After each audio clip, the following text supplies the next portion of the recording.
That's the live stream started.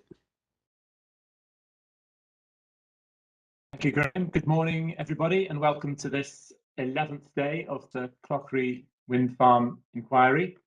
And today we're continuing our inquiry session relating to radar mitigation. Can I first check party's technology is working? Mr. Brown, I heard from you earlier. Are you there? Yes, good morning, sir. Good morning. And Mr. McLeod?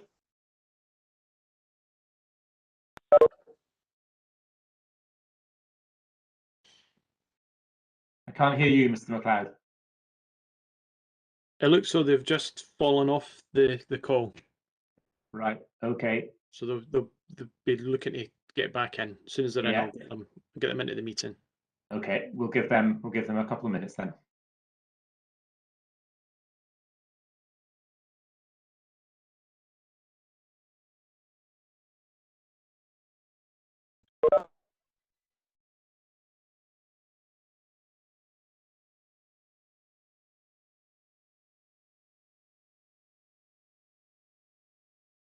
Slight technological difficulty there. Can you hear me okay now? You just come in now. Yes, I can see you and I can hear you. Good. Apologies for that. We could see you. I could see that you were saying something, but I couldn't hear you at all. So we had to come back out and come out and come back in again. Right, but you can hear me now. I can, yes, sir. Good. Fine. So I won't continue. I won't repeat all the introductory comments I made yesterday, but they're available on the DPEA stream. But before we get on to the business of today, I think we did have a couple of issues to bottom out arising from Mr. Rees's letter this morning. And one of those was when we were potentially going to hear from Ms. Kilpatrick. And one of the issues was, I think I understood from you, Mr. McLeod, Mr. Mackenzie would want to be present at that session, and whether she would be available potentially to hear Ms. Kilpatrick's evidence on the 23rd of June. Yes, sir. It looks as if Ms. Mackenzie will be available on the 23rd, if we hear evidence from Ms. Kilpatrick that day. I was going to suggest, sir, that rather than taking a final decision this morning on when we hear Ms. Kilpatrick's evidence, we perhaps see how the evidence pans out today, and take a view perhaps at close of play today, depending on how we get on with the witnesses. I spoke to Mr. Brown about progress last night, and I think we're hopeful that between the two of us we should get through at least Mr. Wiley and Mr. Thompson today. And if we manage that, then it feels to me we'd probably be on track, as it were. Fine, I'm happy to revisit this later in the day.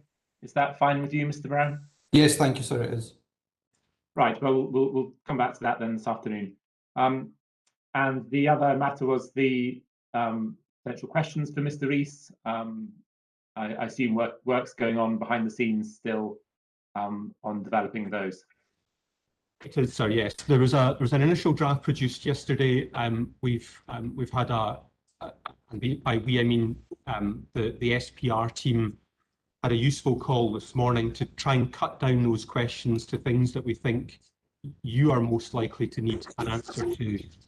We've currently got a list of, I think, 7 questions, and that's just being tidied up at the moment. I said to Mr. Brown last night that we would have that sent over to his team this morning, and Miss Payton, one of my colleagues, is going to send that to Miss Cornelius, hopefully within the next hour or so.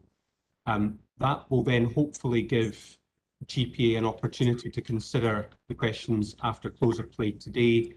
And I would hope that perhaps by this time tomorrow morning we might have an agreed set of questions that could be put to you for you to consider, and then decide whether you're happy to issue them or whether there's anything else that you want to add to the list. Good, that sounds fine. Right, if we can come back to you to introduce your first witness then, Mr. McLeod. Thanks, sir.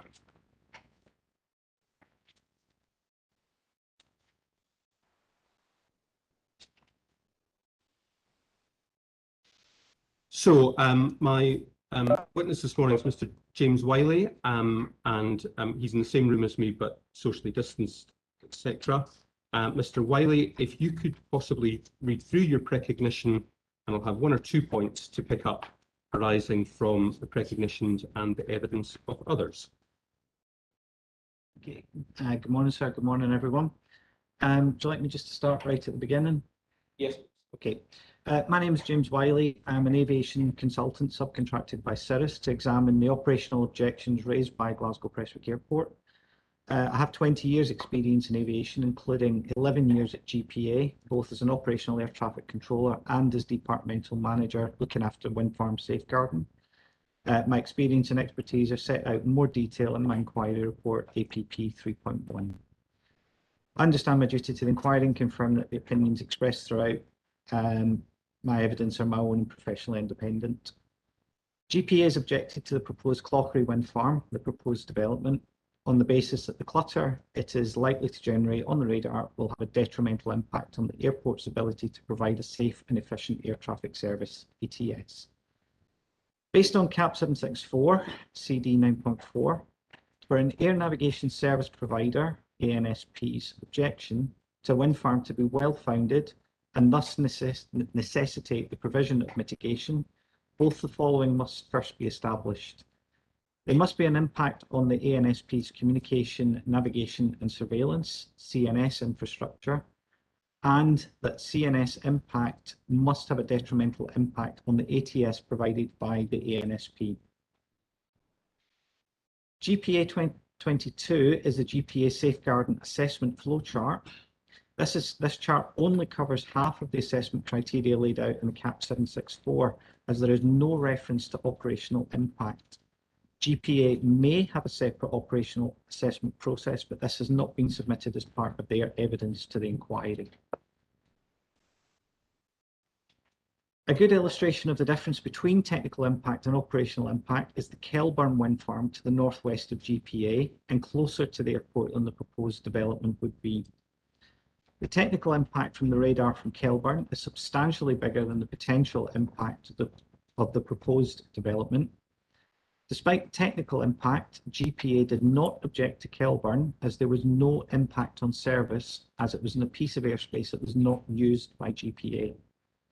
Kelburn appears in some of the radar images from the S511, such as GPA 29, but has not been included on the GPA maps of visible turbines, GPA 21. The technical impact of the proposed development is addressed by Mr. Ingall's evidence. This precognition will deal with the operational impact.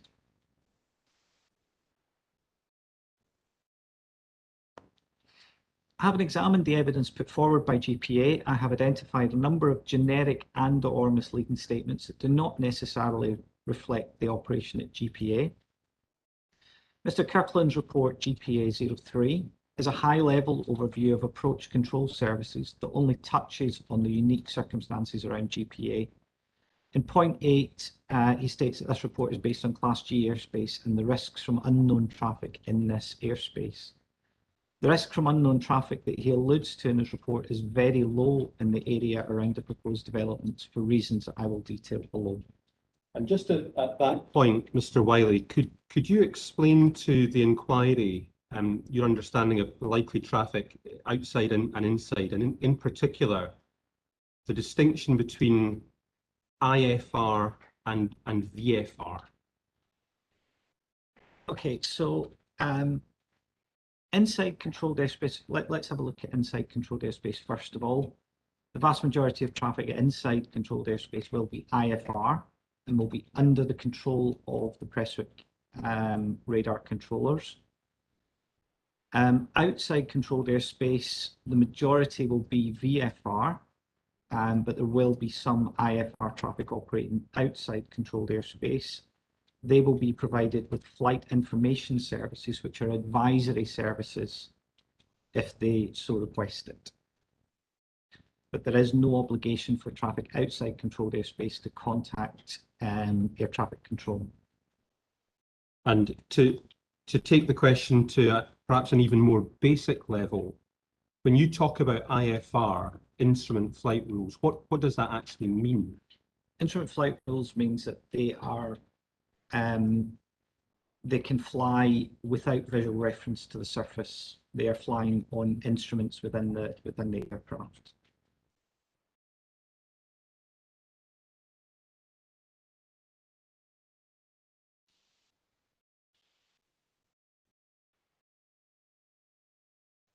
And then visual, just for sake of completeness. Yeah, visual VFR or visual flight rules is where the aircraft has to fly with visual reference to the surface. Great. Okay, thank you. So you were then at paragraph 2.3. The proposed development lies in Class Golf or uncontrolled airspace, partly beneath the edge of GPA's Class Delta or controlled airspace. The Class D airspace is a base of 5,500 feet in the vicinity of the proposed development. The GPA approach controllers will only provide a control service to aircraft operating within Class D airspace. In Class D airspace, all aircraft will be in receipt of a radar control service. Under a radar control service, the aircraft must comply with the instructions given by the controller. The controller is therefore aware of all aircraft in their airspace, and it is a known traffic environment. Class Golf airspace, the airspace Mr. Kirkland focuses on, is uncontrolled airspace.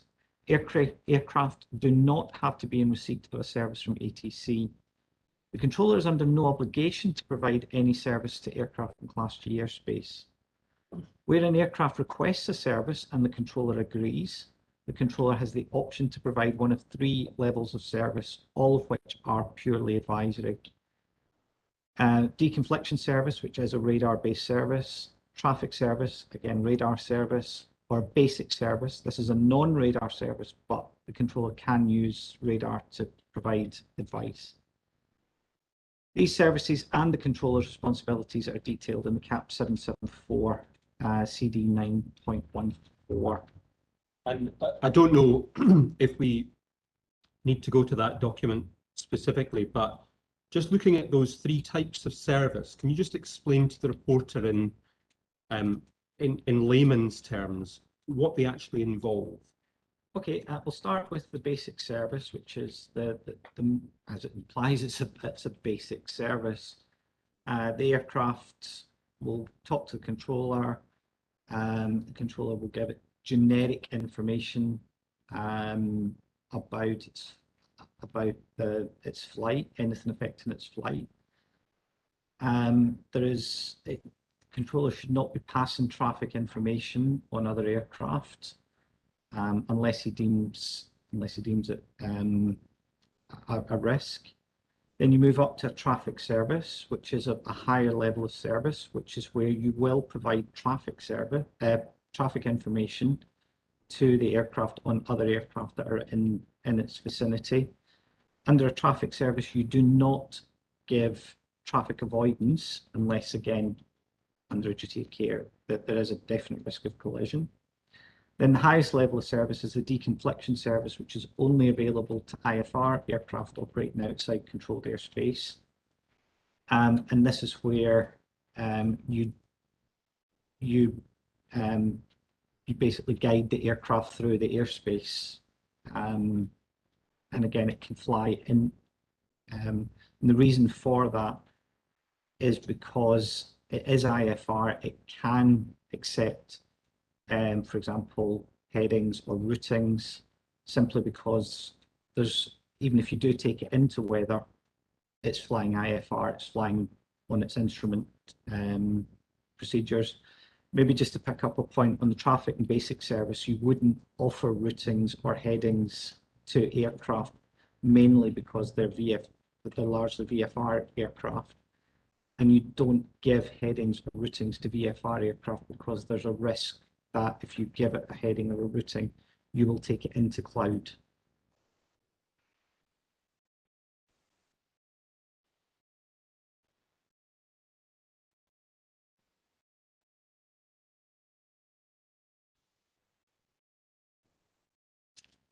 Okay, so next then, paragraph 2.7, you talk there about the duty of care. Yeah, so 2.7, the controller does have a duty of care to provide advice at aircraft to avoid collisions, but the responsibility for separation and class Gulf airspace remains with the pilot at all times. So just to go back to what I was saying previously, under a basic service, normally you wouldn't give traffic information to an aircraft under a basic service. But under a duty of care, if you know that there's two aircraft or there's another aircraft in the vicinity of that aircraft, you would probably pass generic traffic information just so that the pilot is looking out. Under a traffic service, again, you would maybe give more traffic information. If there is a definite risk of collision, again, you would take action on that. Could I ask you, before you go on to paragraph 2.8, to have a look at Mr. Smith's precognition? Yes. Have it here. Right, we'll just wait for the reporter to get his copy.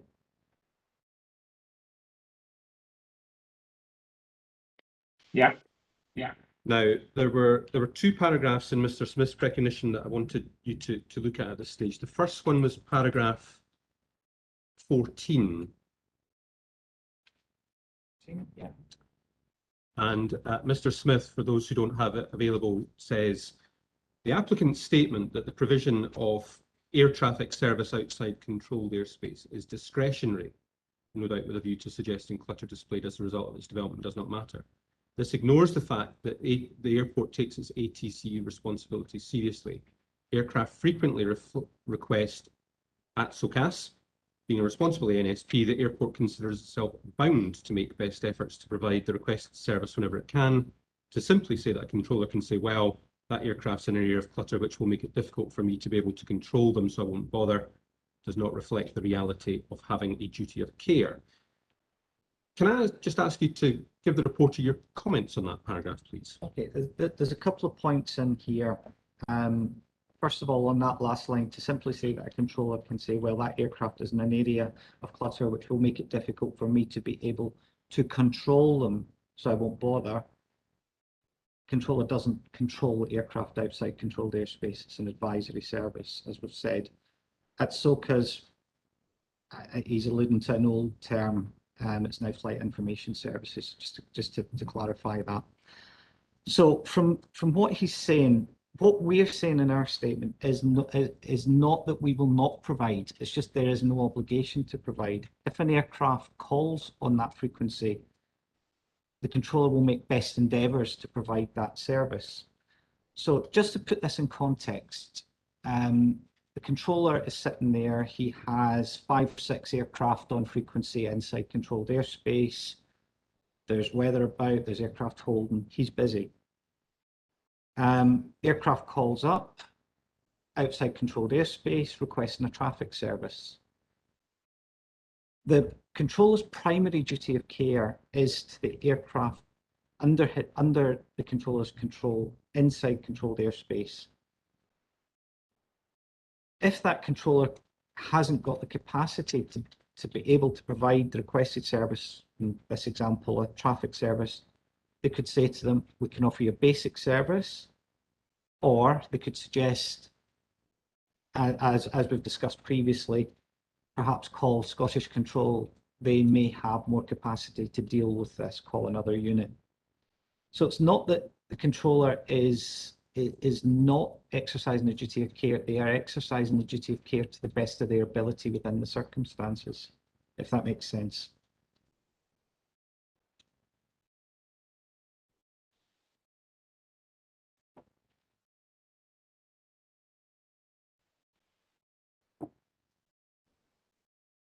Thank you.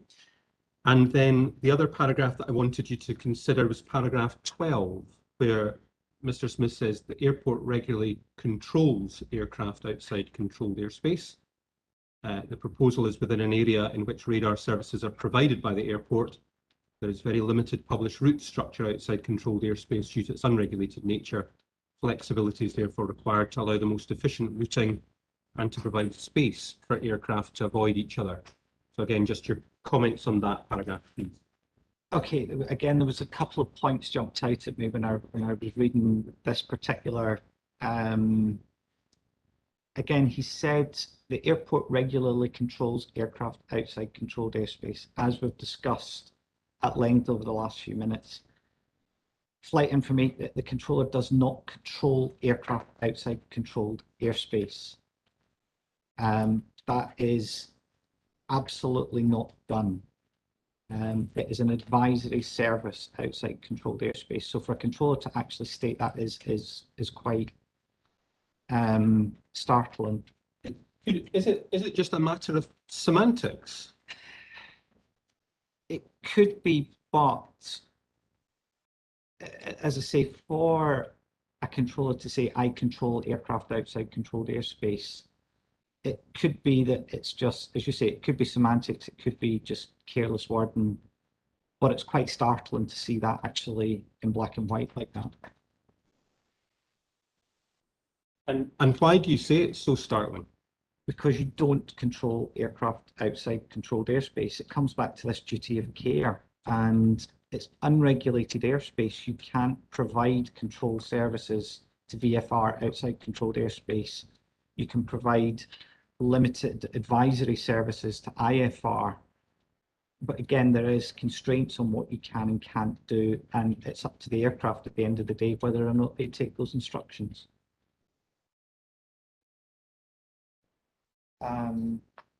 Just to look at some of the other points within that paragraph, the proposal is within an area in which radar services are provided by the airport. Absolutely. There is a very limited published route structure outside controlled airspace due to its unregulated nature. There is no route structure outside controlled airspace due to its unregulated nature. Flexibility is therefore required to allow the most efficient routing and provide space for aircraft to avoid each other. We touched on this yesterday. Mr. Brown touched on this with Ms. Mackenzie's evidence briefly yesterday when they were looking at the video. I agree with this part of it to a certain extent. I agree that the airport needs to maintain a degree of flexibility within the airspace, and that's to account for things like having to vector for weather, unusual circumstances. I mean, a common scenario at Prestwick used to be late handovers, the aircraft too high. You would have to add track miles to get the height off, things like that. So I agree with the point that flexibility is required. But what I would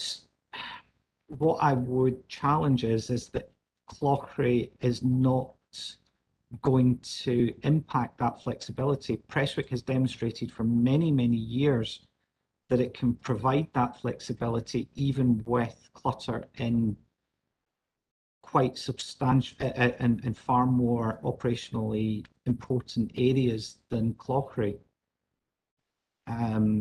If we have a look at on the maps, we had a look at the Hare Hill, Afton, that kind of area. It's on final approach to the busiest runway at the airport, and the aircraft there are getting far closer to the clutter than they would ever get at Clauchrie. I mean, the video demonstrated that yesterday. In the area around Hare Hill on that final approach, the aircraft are getting much, much closer to the clutter, and the volume of aircraft in that area is far, far higher than anything around about Clauchrie.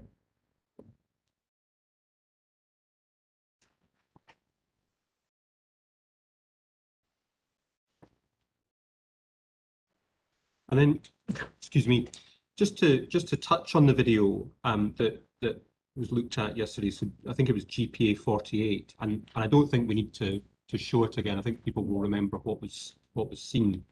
Although, sir, if you wanted to see it, I'm sure we could arrange for it to be put up again. But so far as the exercise that took place on GPA 48 is concerned, Mr. Wiley, do you understand why the vectoring was done there? Again, watching the video, it was quite an unusual. There was a few things struck me with that video. The video was trying to demonstrate that the addition of Clauchrie clutter would provide or would create additional constraints within the airspace. However, what was shown was that there was still sufficient room for the aircraft to manoeuvre, maintaining a degree of separation from Hadyard Hill to the north, and where, if any, clutter was generated by Clauchrie to the south.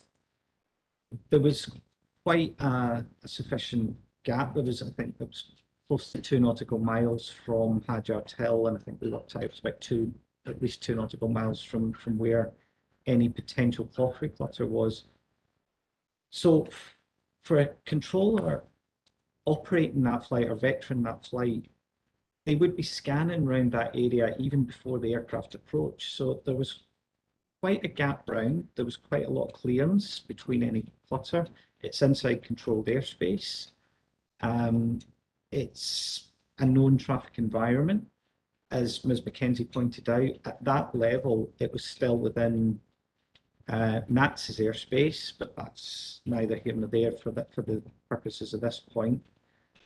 And it was still quite a bit from the base of controlled airspace. So even something popping up underneath, there was quite a lot of time. The controller should have been aware of anything approaching any areas of clutter, and so should have more than enough time to react.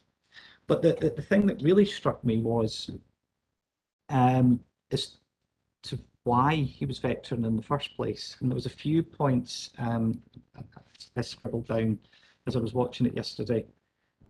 And if you would indulge me just a little bit here, it's quite an interesting point, because it talks about workload. It brings out the workload point, which ties back into the duty of care point that we were talking about earlier. So if you would indulge me just for a few minutes, I'll try and explain what I'm going on about here. So let's take the scenario that we saw yesterday where the aircraft has been vectored. So it's come on frequency. The vectoring instructions have been given. The heading has been issued. From the controller's point of view, what he's doing is he's scanning the screen constantly. But because that aircraft has been vectored, the controller is watching that aircraft. Is that heading maintaining the track I need it to? Because things like wind will be influencing the direction of the aircraft. He may have to adjust the heading. As the aircraft approaches the edge of controlled airspace further along, the CTAs further along, as we saw, where it's about to turn onto final, the controller is then thinking, I've got to turn this, I've got to work out the right point to turn this aircraft. I've got to look at the upper winds, the lower winds. I've got to decide, is it an early turn, is it a late turn? He's then also thinking, I've got to descend this at the right point as well. So there's a lot of work going on with the controller. For one aircraft, it does consume quite a lot of attention. Translate that into the flight deck as well. In the flight deck, the pilots are sitting there, they're having to enter the headings, they're having to enter the levels manually, they're having to monitor the systems. And then again, as they're getting towards the turn point, they're thinking, when's it going to issue the descent? When am I going to have to put in the new levels and things like that? So it's quite a high workload. So if we go back to, again, it was touched on yesterday, the Glasgow Prestwick airspace change that brought in all the new routes. So I would have expected. And I wonder, just at that point, is it worth actually having a look at that document with the reporter? Yes, it probably is.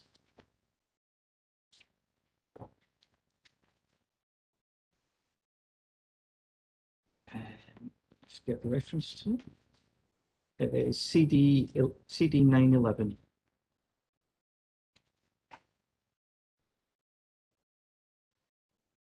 And I think the most relevant map is on page 16.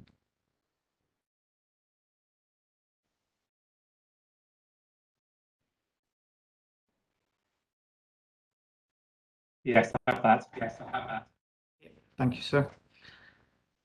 So what I would actually have expected with the introduction of these new routes is that the aircraft, as per its flight plan, would route direct to Turnberry, the point marked TRN on the map. It would then fly the green line, runway 30 south arrivals, which would then position it onto the final approach procedure, the blue line. From the controller's point of view, what he would do, and forgive me, my phraseology is very rusty on these new procedures, he would effectively acknowledge the aircraft, clear it on the procedure, and maybe just for his own peace of mind's sake, report at Turnberry. At that point, he almost sits back and just monitors that flight. In the flight deck, all they do, it's already in the system, all they do is press engage. And again, from the flight deck, they monitor that flight. So the aircraft reports at Turnberry. The controller might say, Roger, report turn and final. Again, just for situational awareness. And the controller sits back and continues to scan the screen. The next call would be, Roger, return and final. Report established, or even at that point, contact the tower. The workload, both in the flight deck and for the controller, is much, much less. But Mr. Smith makes another interesting point, if I can just find the point that he made on his statement in relation to this.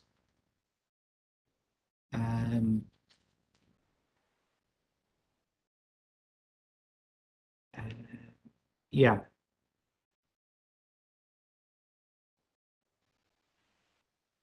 So on Mr. Smith's statement, I think it's paragraph 19. He states, these two clips, including the one that we looked at, show aircraft inbound from the southwest on a regularly used track under radar vectors to reduce track miles and provide the most efficient routing with less fuel burn. So again, there's a couple of things came out of that. And again, I thank you for your indulgence on this. I know this is a long point I'm making here. If we have a look at what Mr. Smith says there, the airspace change was implemented, and these new routes were implemented after a considerable consultation with a large number of stakeholders, both on the ground and aviation stakeholders. These routes have been approved by Civil Aviation Authority, and the objectives are clearly laid out, and one of them is to, and if I can just find point, yeah, on page 7.2.1 on the airspace change, modernising our airspace will allow us to minimise the impact of aircraft to people on the ground, particularly from overflights below 4,000 feet. So, by flying these procedures, again, these have all been assessed. These have been assessed as the minimum impact and the most acceptable impact. Looking at the efficiency thing, again, from the flight deck's point of view, these are pre-programmed. The aircraft will adjust descents and all the other pieces around that to make sure that aircraft flies that in the most efficient way. What concerns me about Mr. Smith's statement in paragraph 19 is he says these are regularly used tracks under radar vectors. If they are regularly using this, what that does is it means that they are flying over pieces of airspace that have not been consulted on. And under the CAP 1616, which guides the airspace change process, that would come under forgive me if I get this wrong, but it's PPR, it's planned and permanent redistribution of traffic, because it goes away from the routes laid out in the ACP. I would expect if they're using that as a regular route, that a couple of scenarios should have played out. One, it should have been included as part of the original airspace change consultation, if it's that important a route. Or two, they should be submitting a statement of need under the CAP 1616 to begin the process of establishing a route there, if it's considered important. Forgive me for jumping about a wee bit. I just want to jump back to the efficiency bit. So we've talked about how the planned route is the most efficient. Mr. Smith says that it's shorter and therefore most efficient with less fuel burn. Not necessarily. Because Mr. Smith is vectoring it, he has interrupted planned descent profile of that aircraft. So it may be that the descent is earlier or later than the aircraft would otherwise have done, which means that the engine power settings are different to what they would have planned, which may actually increase the fuel burn. So it may be a shorter route, but it may actually increase the fuel burn to compensate for the alternative descent profile that's generated by the vectored route. Forgive me for rambling a bit, but there was quite a lot of points that came out of that video for me, and I hope that kind of makes sense as to what is the picture I'm sort of trying to paint here. But thank you for your indulgence. And I should say, sir, if you have any questions about any aspect of that, by all means, feel free to jump in at this stage. I'm conscious it is a complicated topic, and if it's helpful at any stage to ask questions, I'm very happy for you to do that. No, I actually did manage to follow that, so that was fine. Thank you. You can proceed. Great. Okay. Let's then go back to your precognition, Mr. Wiley. And just sort one more second. Yeah, sure. I need to find your precognition again, so just bear with me for 1 second. So many bits open now.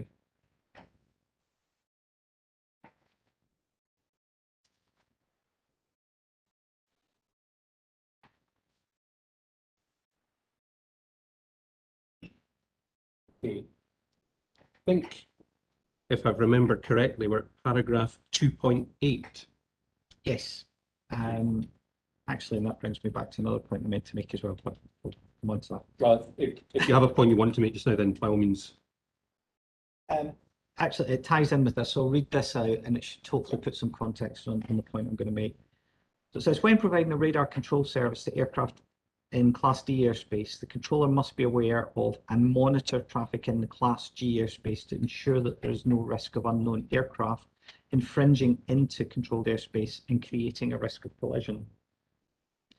The presence of clutter from wind farms could inhibit the controller's ability to carry out this monitoring function. However, the proposed development is not in an area that is routinely overflown by traffic in either Class D or Class G airspace, as explained in paragraph 2.17 below. There are existing areas of significant clutter in much busier areas of airspace than the proposed development, which GPA has been operating safely with for many years. So just to sort of diverge a little bit there, we talked about the clutter in more operationally significant areas a little bit ago. But the point I want to make here is, again, going back to our scenario where we're comparing the vectored aircraft with the aircraft on the procedure. So say, for example, there is a light aircraft pops up and asks for a service outside controlled airspace. That's great. He wants a traffic service. That's fine. We identify him, get his details, pops him on a traffic service.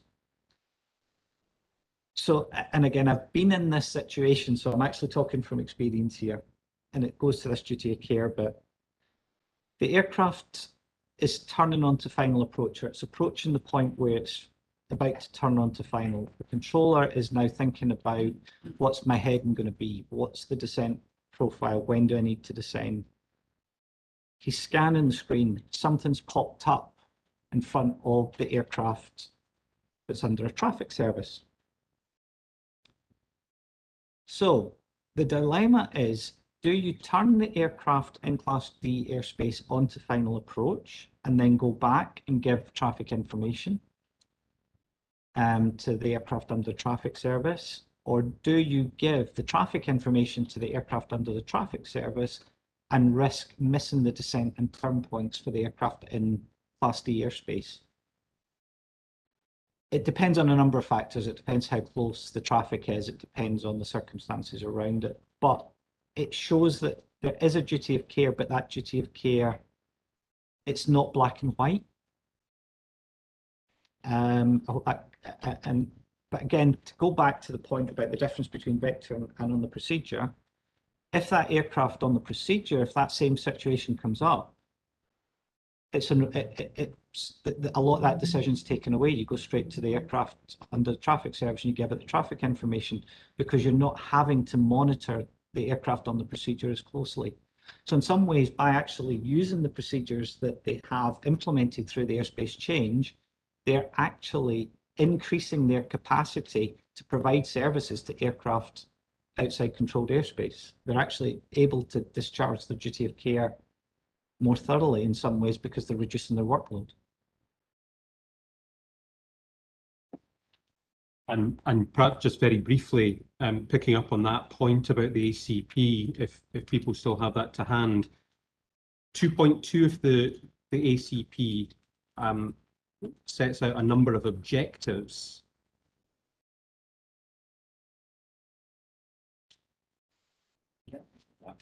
That's on page 7 of the document. What do you have to say about those in the context of what you've just said? So first objective there, maintain and improve the level of safety for departures and arrivals to Glasgow Prestwick Airport. As we've just discussed, putting these things on the procedure reduces the overall workload of the controller, and having that additional capacity can only increase the level of safety. Again, minimise the noise impact on overflowing populations, particularly below 4,000 feet. Again, as we've stated, procedures are set routes that have been assessed. Vectoring takes them off that and overflies areas that have not been consulted with. Increase the efficiency of departure and arrival routes to Glasgow Prestwick Airport, such as through enabling CDAs, that's continuous descent arrivals. And we kind of touched on that through the aircraft being able to establish its own descent profile, its own optimal descent profile, versus the controller making the decision as to when that descent starts. Introduce PBN routes in accordance with CAA Future Airspace Strategy, FAS recommendations. This is now airspace modernisation, the airspace modernisation that we've talked about throughout this. Prestwick, by implementing these routes, has played its part in the airspace modernisation.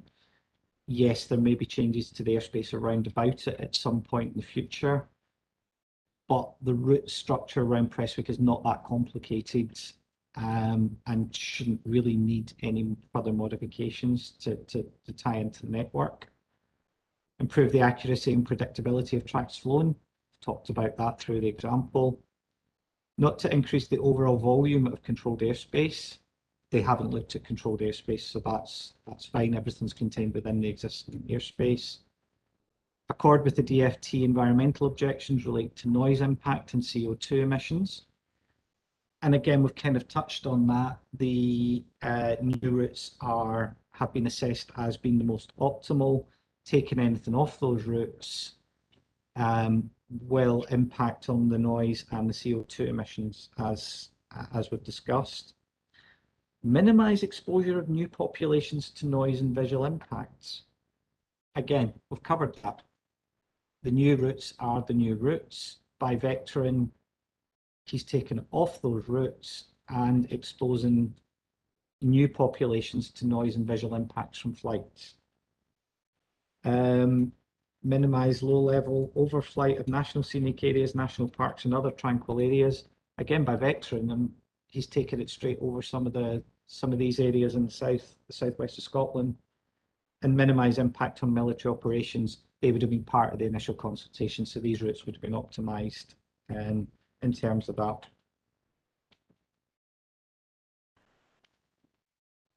Okay, thank you. So I think then we're back to paragraph 2.9 of your recognition.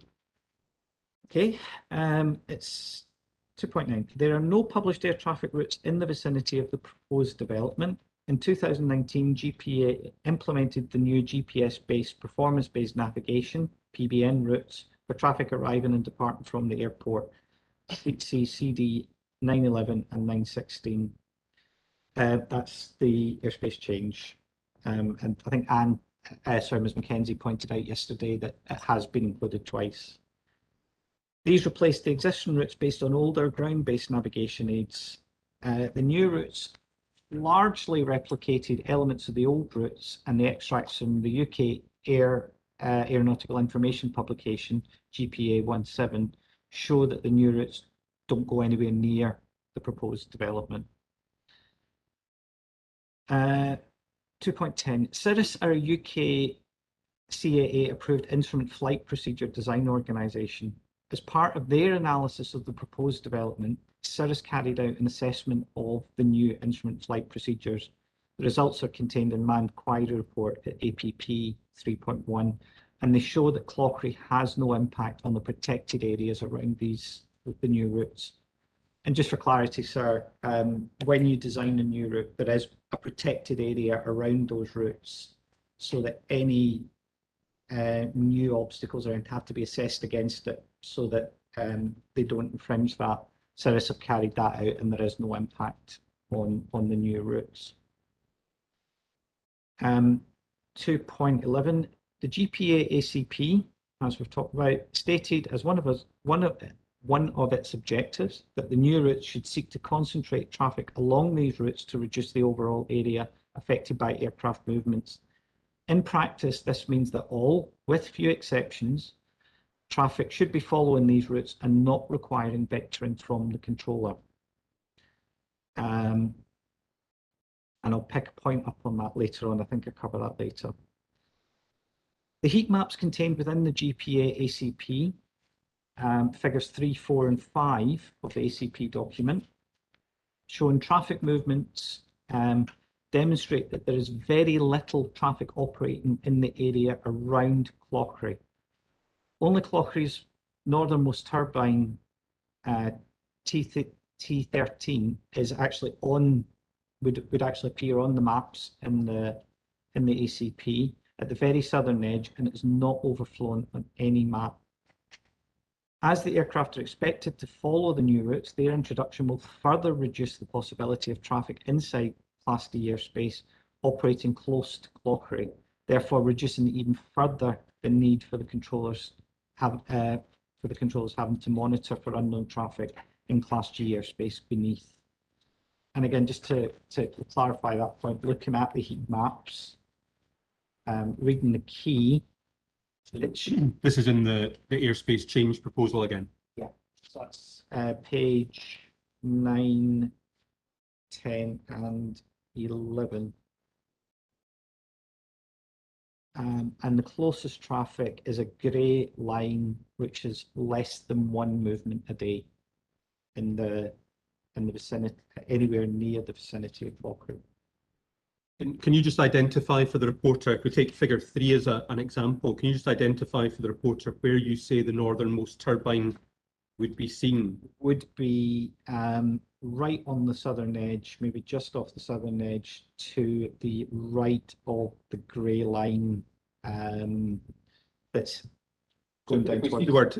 If we see the word Carrick in capital letters heading across. Probably just on the left-hand side of that, somewhere just within that area, to the left of the Carrick Forest wording. Yeah. Yeah. Okay. So if we take the big C from Carrick, above Carrick Forest, somewhere to the south of that. Yeah, somewhere just to the southwest of that. It's probably where the northernmost turbine is going to be. Okay. Thank you. Could I just ask, is figure 3 a summary of Figure 4 and Figure 5. It's overlaying the information from Figure 4 and Figure 5 onto a single map. Yes, I think it is. Yeah, Figure 3 is current arrival and departure traffic. Figure 4 is just the arrivals. Figure 5 is just the departures. Okay, thank you. Thank you. Sorry, I've lost my space. I've lost my place again. So I think we were 2.12, I think. So 2.13. Okay, it should be noted that the PBN routes are for traffic arriving and departing via the airways system. Few aircraft arrive and depart from the south, from Class G airspace. There are a few that come that way. These will be individually coordinated on an appropriate route according to the prevailing traffic and conditions at the time. MATS Part 1, CD 9.2, contains provisions for managing clutter in Class G airspace, rerouting being one of several options. So again, just to explain that a little bit further, an aircraft approaching from south that's in uncontrolled airspace that is looking to join Prestwick controlled airspace, whichever the controlling agency is, or whichever, sorry, the agency that the aircraft is talking to outside controlled airspace should have contacted Prestwick, given it the details and said, how would you like this aircraft presented? Prestwick should look at the radar, decide I want it on a northerly track, and that keeps it clear of any clutter, it keeps it clear of any traffic that I have. I'll take it that, perhaps level at 6,000 feet. That could be one possible coordination. When they get that, they will then either route it towards Turnberry to join the procedures, or Summon to join the procedures, or depending on the circumstances, they may vector it once it's inside controlled airspace. Depends on that. So what we're saying here is there are circumstances. We're not saying that vectoring is going to be gone altogether. There are circumstances where vectoring would be appropriate. But what we're saying is the bulk of the traffic in the airways system should be on the new PBN network. It's the anomalies, the arrivals from outside controlled airspace. They're the ones that are more likely to be vectored, but they should be the exception. And what is the airways system? The airway system is all contained within the controlled airspace. So it's a network of routes up and down the UK. So for example, a good example is from the edge of controlled airspace down on the southwest corner, you'll see a block of airspace going down to the southwest. If you have a look at GPA 21F, which is the all layers map. Yeah. So at the southwest corner of the airspace, you can see a sort of rectangular block going down to the southwest. That is an airway, and the route within that is called Papa 600. And that routes all the way down towards Dublin. It routes towards Turnberry and then goes up towards Aberdeen. There's a whole network of these routes, the airways system. And the purpose of the ACP was to set up routes within the Prestwick airspace that would connect it to this route network.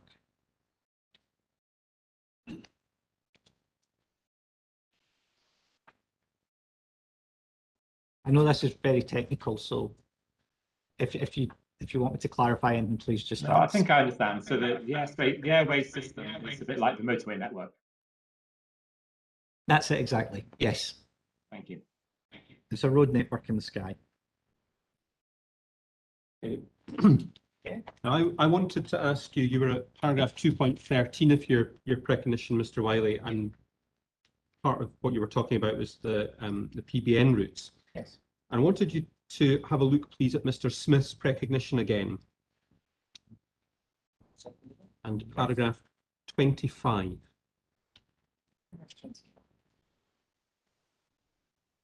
Okay. So paragraph 25 is in a section of Mr. Smith's precognition headed the use of a performance-based navigation. And in 25, he says, the airport handles a large number of unscheduled services with a lower number of scheduled movements. Much of the latter is military, general aviation, or training aircraft, including many that by necessity don't operate within the standard ATS route structure. A significant number of these are not suitably equipped to fly in accordance with standard PBN procedures. Again, just explain to the reporter what you make of that. Yeah, I've kind of touched on some of that already. There are exceptions to the aircraft flying on the route. To break this down, military, a lot of the military will actually fly on the Airways network. It's that last bit where it's coming off the Airways network, maybe not be PBN equipped, so therefore the controller would vector it to the final approach. Similarly with some of the general aviation aircraft, the training aircraft, but a lot of the general aviation and the training aircraft will be flying club aircraft that will start at Prestwick, go out, play around, and go back to Prestwick. So there is a large mix of traffic. He is right. There is a very unusual mix of traffic at Prestwick, and we touched on this with Ms. McKenzie yesterday. But even stuff joining from the number of aircraft that are not PBN equipped is minimal now. There are and we've said that there are exceptions that will require vectoring. Stuff joining from outside controlled airspace will be individually coordinated, as we've just described. So yes, he is right insofar as there is a large mix of traffic, and they may have a slightly higher percentage of non-PBN equipped aircraft. But again, he doesn't break it down in terms of, are these local flights, are they transit flights? He doesn't really break that down. But the general point he's making, we've kind of covered, saying there are ways of dealing with it. You would potentially vector them. They would be individually coordinated. Okay, thank you. Okay, now with the edition again. Yeah, we are back now to. Yeah, I marked it this time. Yeah, this next point is quite important. GPA did not raise wind farm clutter as a safety issue on the ACP submission CD 911. GPA went as far as to say that the ACP was not addressing any safety issues as there were none identified. However, in their objection to the proposed development, GPA states that wind farm clutter is a significant safety risk and that GPA controllers would be required to fly around clutter. When the new PBN routes were implemented in 2019, GPA was operating on the old S511 radar, as indeed they still are. The Dossalach wind farm, which we've talked about, creates a significant area of clutter on the S511 display. Dossalach is, as we've discussed, in a significantly more critical area of airspace than the proposed development. The new Turnberry to Romeo transition route, which is the route we've been talking about as part of the example. So the new Turnberry to transition route that was implemented as part of the ACP actually routes directly over the top of Dossalach. If, as GPA claims, its controllers require to vector around areas of clutter, then the Turnberry to Romeo transition should actually be unusable with the S511 in service. There is no entry in the AIP, their pilot. There's no NOTAM or other notification taking this route out of service. And yeah, I'll just track on. Mr. Kirkland's report, GPA 03.58, I think it was, let me just double check, states that it is essential that the controller has no clutter or other interference on the radar screen. This is misleading as there is no such thing as a clean radar screen.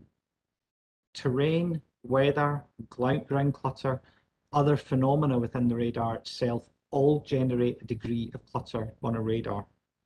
And controllers will get familiar with the peculiarities of their own radar displays. GPA already lives with a substantial number of wind farms that generate clutter on the existing S511 radar.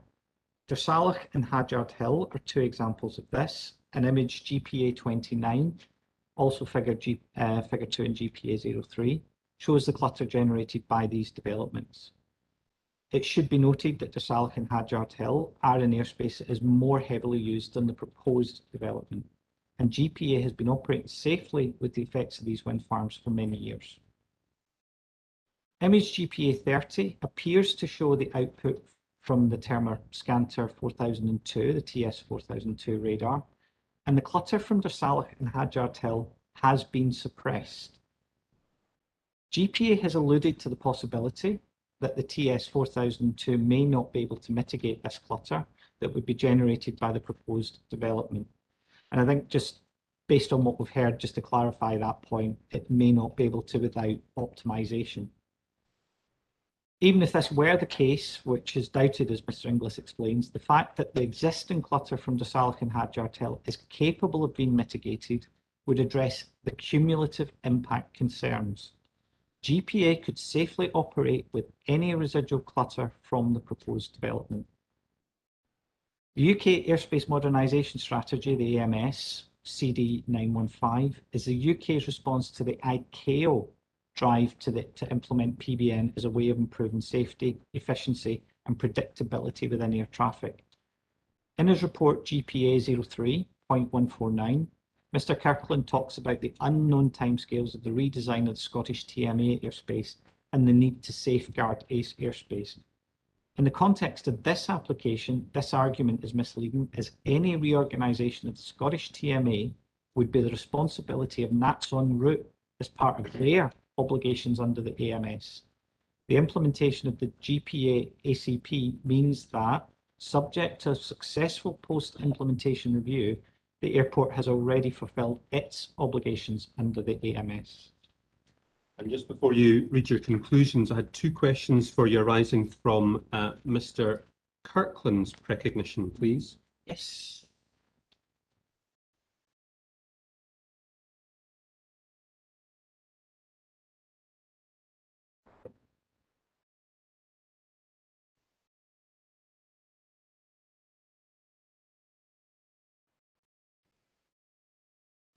Okay.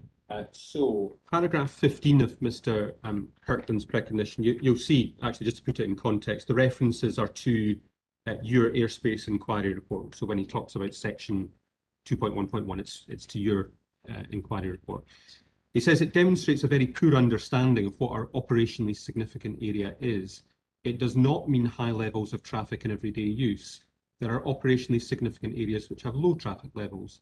Class G airspace in the vicinity of the development is operationally significant simply because it is Class G, which has different service provision and safety requirements. And your comments for the reporter on that paragraph, please. Yeah, again, quite an interesting statement. There's elements of it I absolutely agree with. Yes, there are significant areas of Class Golf airspace, which is in the Prestwick vicinity, for example, the area between Turnberry and the edge of the CTAs, I would say, is operationally significant because there's a high volume of VFR training traffic. The controlled airspace, the Class D airspace, is stepping down in that area, so there's a potential conflict. Other areas would be around visual reporting points and joining points around the CTA. And where you've potentially got routes that would go under that. But where Clauchrie is, where the proposed development is close to none of these areas. So while I agree, and again, it's quite a high-level statement for him to make, and he's not related it to Clauchrie. So yes, I agree in principle that there are areas of significant Class G airspace, but where the proposed development is not one of them. Thank you. And then I think last last point on Mr. Kirkland's precognition was paragraph 20. So paragraph 20, he says, section 211.5 suggests that ATCs have time to avoid pop-up traffic. I think that's a point that you mentioned briefly this morning. This may be true, but it depends on many factors such as relative speeds of the aircraft. And again, just any comments you have on that paragraph for the reporter. Yeah, again, we kind of touched on this earlier as we were going through the example. Again, he's right. A fast-moving jet would give you less scope for the controller to spot it and react to it. Not many fast jets operate in that area from what we can see. But again, it's down to this workload and scan ability of the controller. If that controller has put it onto the procedure, onto the new ACP procedures, then actually it's actually taking it further away from Clauchrie, so Clauchrie becomes less of a problem. But if for whatever reason that aircraft is being vectored, then there's still sufficient. There should still be sufficient room for them to react. And again, you've got the vertical element as well. It's not all about lateral separation. As we saw, that aircraft was descending from about flight level 80 or 8,000 feet. So it's still relatively far away from the base of controlled airspace. So you've got to take the vertical into account as well there. So again, it's quite a generic statement.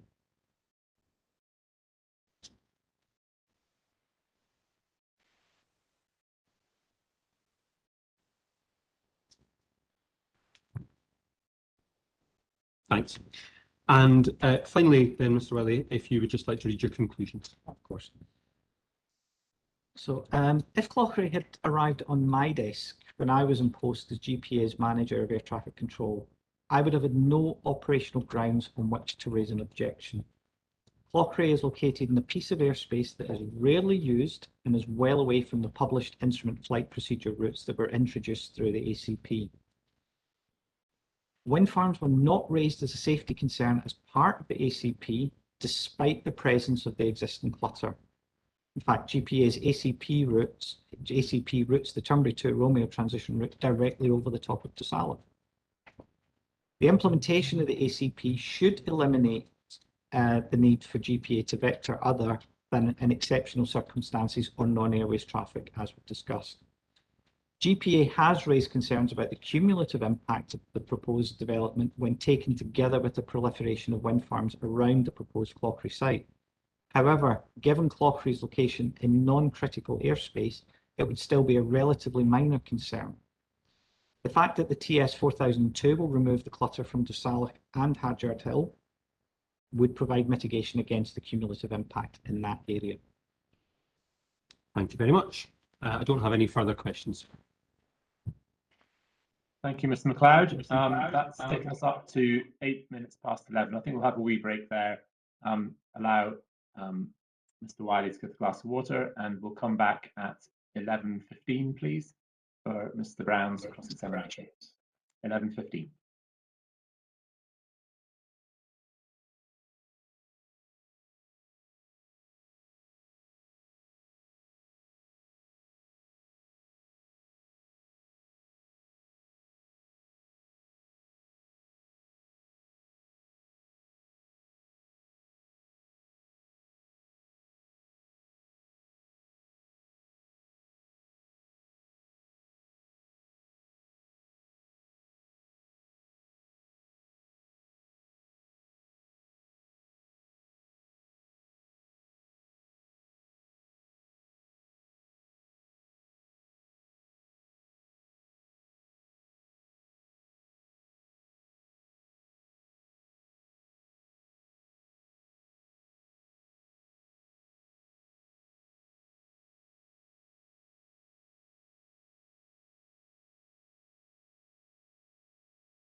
That's 11:15. So if Mr. Brown is ready and Mr. Wiley is ready. Yes, sir. Thank you. Mr. Wiley, are you back with us?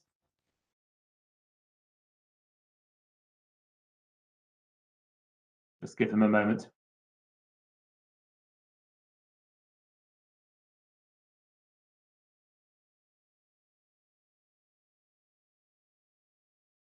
Back into the room. I think there was a queue for the toilets. Very well. If you're ready now, then, Mr. Wiley, I'll hand you across to Mr. Thank you, sir. Thank you, sir. Good morning, Mr. Wiley. Mr. Wiley, could I start by taking you to paragraph 3 of recognition and paragraph 1.1.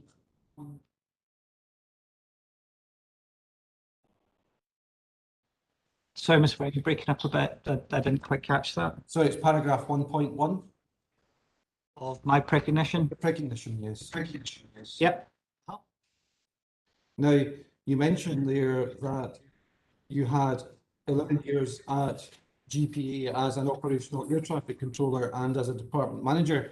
Could you please just help by explain or providing more detail of that? What period are we talking about in terms of years? Certainly. So I joined GPA in 2004. Started as a tower-only controller. Went on to gain my radar rating a couple of years after that. 2009, I took over as senior air traffic controller. I was seconded into that role. And I've run as senior air traffic controller from 2009 to 2011. It was during that period of time that I started to get involved in the wind farms. 2011, I took over as manager of air traffic control, and I was in that role until 2015. During that period, I think it was round about 2012, I stepped back from operational controlling though because of the workload on the other roles. Thank you very much. Now, in paragraph 1.8 of your recognition, you refer to the Kilburn wind farm, and you've made the point that it doesn't appear on the screens which have been produced. Yeah, that's right, on the on the cumulative map. Yes, and it doesn't appear on the clutter map which has been produced. Now, Mr. Thompson will speak to why that is the case, but it's accepted by the airport that it is within the line of sight. Do you know when that application for consent was made for Kilburn, by any chance? Not off the top of my head, no.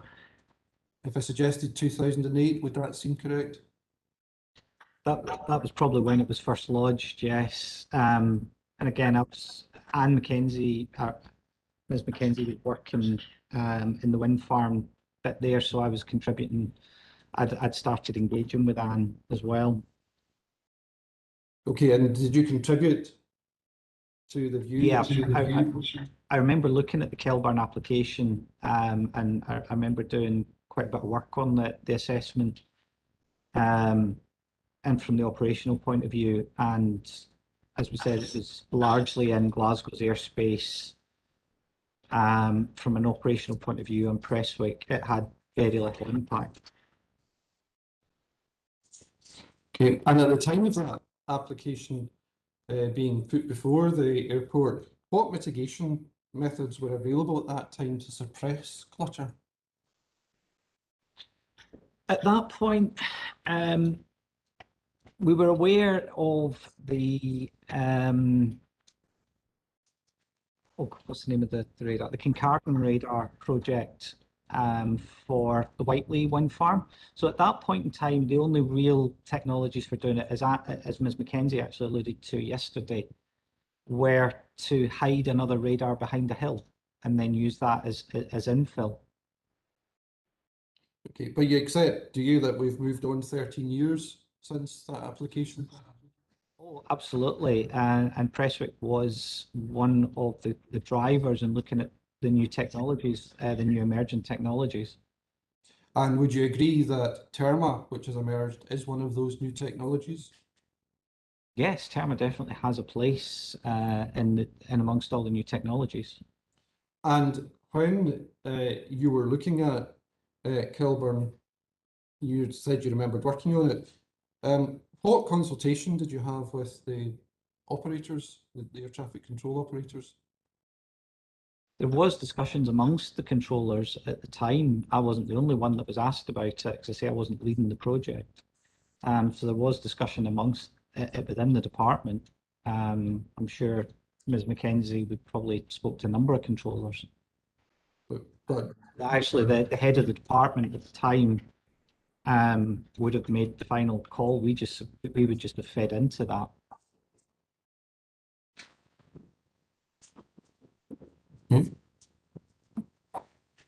Now, I would just like to explore some general points with you first. In the course of this inquiry, we've heard that the phrase that safety in the air is paramount. Would you agree with that proposition? Absolutely, yes. Absolutely, yes. And would you also agree that one of the tools which is used to provide safety, or at least assist with safety, is the use of radar? Yes. And from an air traffic controller's perspective, would you agree that an air traffic controller is likely to be mindful of the fact that if something goes wrong in the airspace, it has the potential to be catastrophic? Every controller is aware of that, yes. Yeah. And would that not then influence an air traffic controller to err on the side of caution? I can see where you're going with this. There's caution, and then there's caution, then there's over caution. Again, you've got to look at all the factors.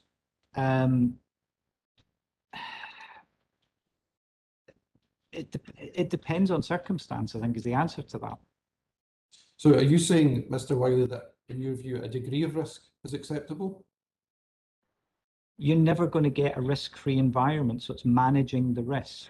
But in the case of Clauchrie, we haven't actually seen anything from Prestwick to show that they have assessed the risk. And if I could ask you, please, to have before you CD 9.2, and I would like to have a look at section 1. Sorry, I'll give you the electronic page. I'm not sure if you're using the electronic version or not. Yeah, I've got it electronically. Yeah, Yes. thanks. Yeah, it's electronic page 50. And for the record, this is from section 1, chapter 1, air traffic services. And in this particular chapter, it's number 2, which is very confusing, but it's electronic page 50. And Starts objectives of air traffic services. yes. Okay. And we see there that at 4.1 it says Sorry to interrupt. I'm working from a paper version at the moment, although I'm going to bring one up on screen. But is there a paragraph number that I could refer to? Yeah, yes, unfortunately, it's quite difficult to navigate your way through the document because it's so large. It's section 1, chapter 1.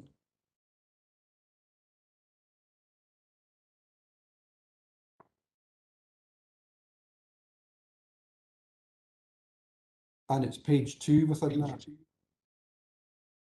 that section, that chapter.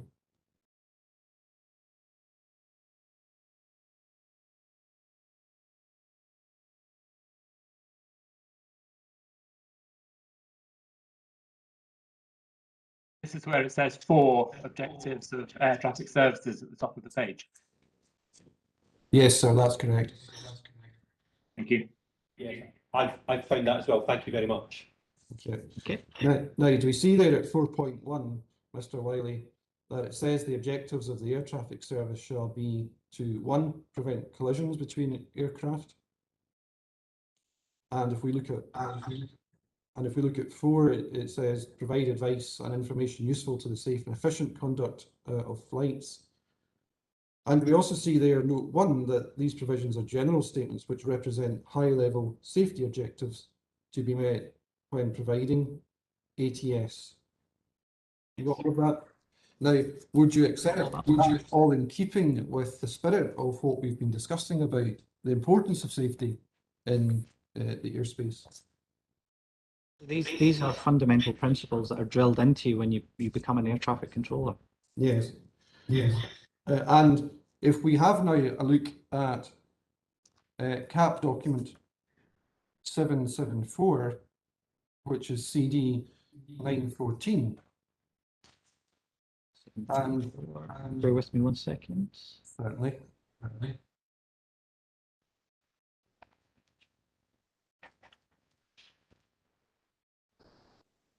Sorry, my apologies. I thought I'd downloaded it. I've got it now.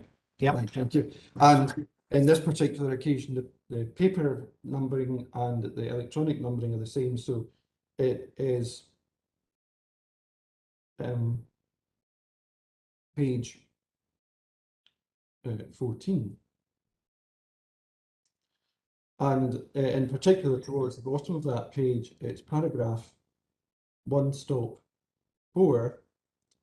and it says the CAA policy on wind energy is that first, wind turbine developments and aviation need to coexist in order for the UK to achieve its binding European target to achieve a 15% renewable energy commitment by 2020 and enhance energy security. Sorry, my apologies. What was the page reference? Page 14. Page 14.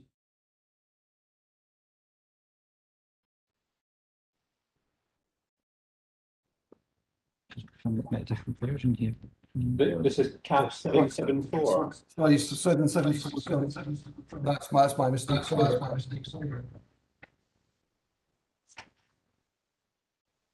Yes, it's page 18. Page 18. 774, page 18.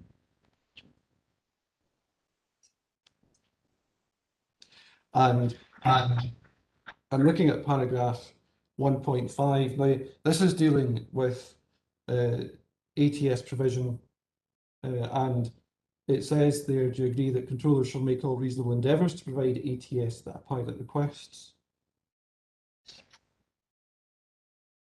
So, I think this might actually be a reflection of your point, which you made earlier, that although there's no obligation as such to provide ATS in Class G airspace, the controllers will use best endeavours to do so.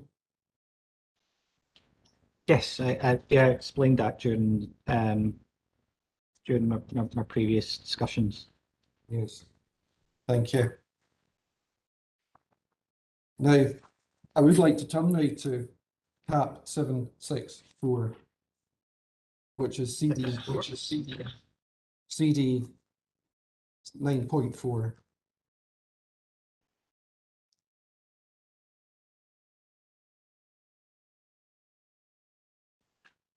And at page, this time electronic page 14. Yes. I'm looking at paragraph 1.3. Do we see there that it says that at all times responsibility for the provision of safe services, and I think we can agree that that means ATS services in the context of this document. Responsibility for the provision of safe services lies with the ATS provider or air navigation services provider. It should be noted that the CAA does not have regulatory powers to approve or reject planning applications. So I'd just like to note for the moment that that appears there. And paragraph 1.4, which follows, it says that wind turbine developments and aviation need to coexist in order for the UK to achieve its binding European target to achieve a 15% renewable energy commitment by 2020 and enhance energy security whilst meeting national and international transport policies. And then it goes on to say, however, safety in the air is paramount and will not be compromised. And again, just that last sentence, would you agree that, again, that statement, safety in the air is paramount and will not be compromised, is again consistent with the notion which we've discussed that safety is the paramount and overarching consideration in the air? Absolutely. Everything that we do in air traffic is based around safe provision of service. Thank you. Now, can I ask you to turn back to page 9 of the document? And again, it's electronic, page 9. And do we see a heading there, aim of this publication. And we see there that it says, being a CAP, this document is aimed primarily at providing assistance to aviation stakeholders to help understand and address wind energy related issues, thereby ensuring greater consistency. I'm just noting the point that, of course, it recognises that other stakeholders may wish to have regard to it, including local planning authorities, wind developers, and members of the public in general. But when we look to the next section, do we see there that, which is under the heading of scope, we see there that it starts with the statement that this document provides CAA policy and guidance on a wide range of issues associated with wind turbines. And I don't need to read the rest of it. And then again, it goes on in the next paragraph to say it's not the intention or purpose of this CAP to provide instruction on the need or means to object to wind turbines. This must remain the decision of individual aerodrome operators, service providers, or other organisations.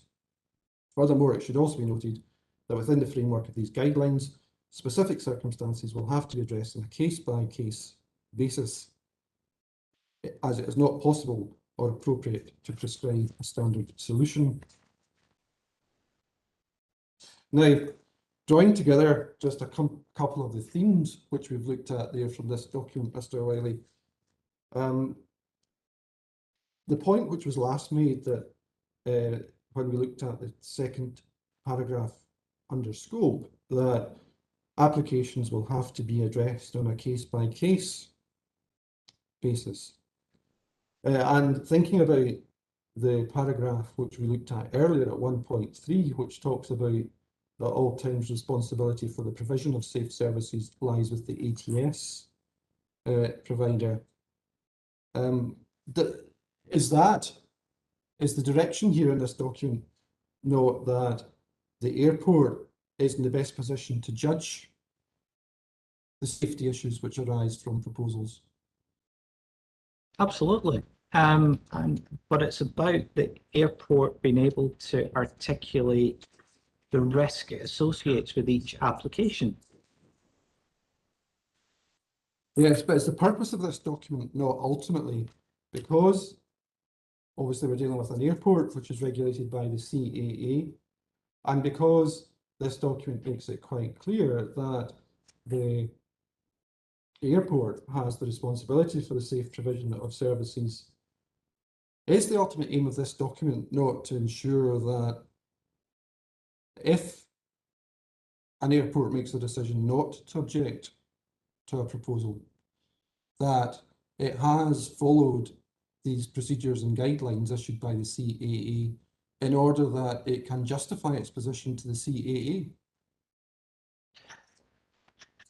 Well, we haven't seen what the GPA processes are. I can only talk to when I was there, because I wrote a 14-page safeguarding assessment document for wind farms. I had no idea what Prestwick are using at the moment to justify that to the CAA.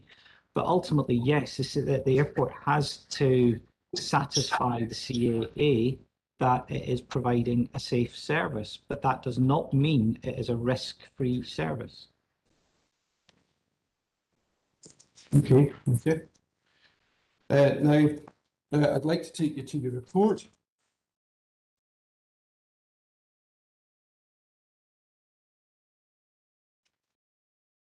And I'd like to take you to paragraph 2.12, which is on page 5 of 35 of your report. So of my report, yeah, bear with me 1 second. 5. Yes. I'm jumping between documents, so bear with me. Page 5, yep.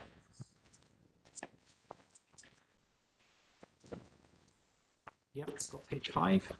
Yep.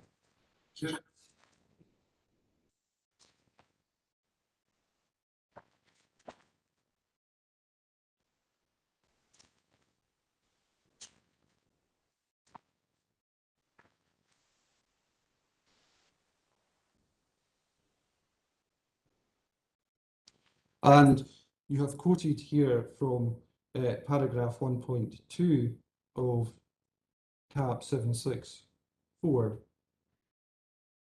And what you have done there is you have quoted from it, so I'll not take you to it, but what you say is in the paragraph number 2, that the service provider must first assess whether the planned development will technically impact on the CNS systems used. Now, would you accept at that point that what's happened here is that it's been identified that the proposed turbines at Clauchrie, 10 of them for sure, maybe 11, will be within the radar line of sight? So are we agreed that that is the technical impact on the CNS system?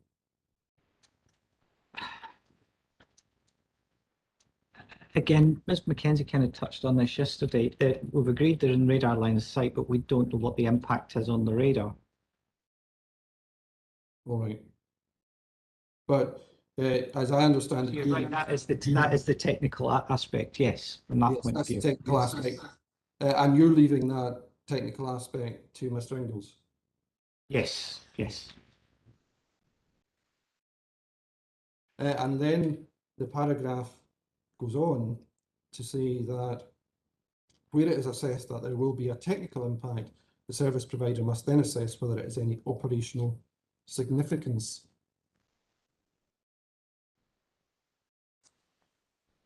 Now, can I then take you to, and I'll come back to that point about operational significance, but I'd like to take you now to CAP 764 again.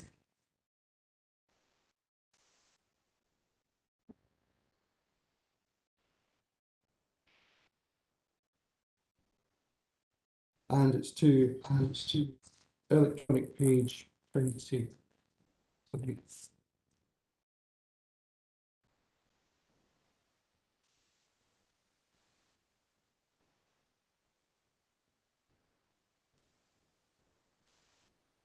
Oh, well, in actual fact, I can take it from your report where we're looking at, because you have actually covered the point.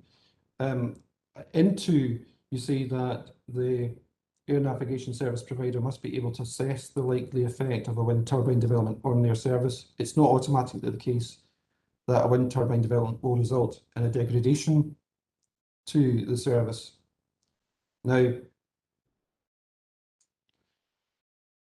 is that question, just to be clear about this between us, that question of degradation is to the service? Yes. And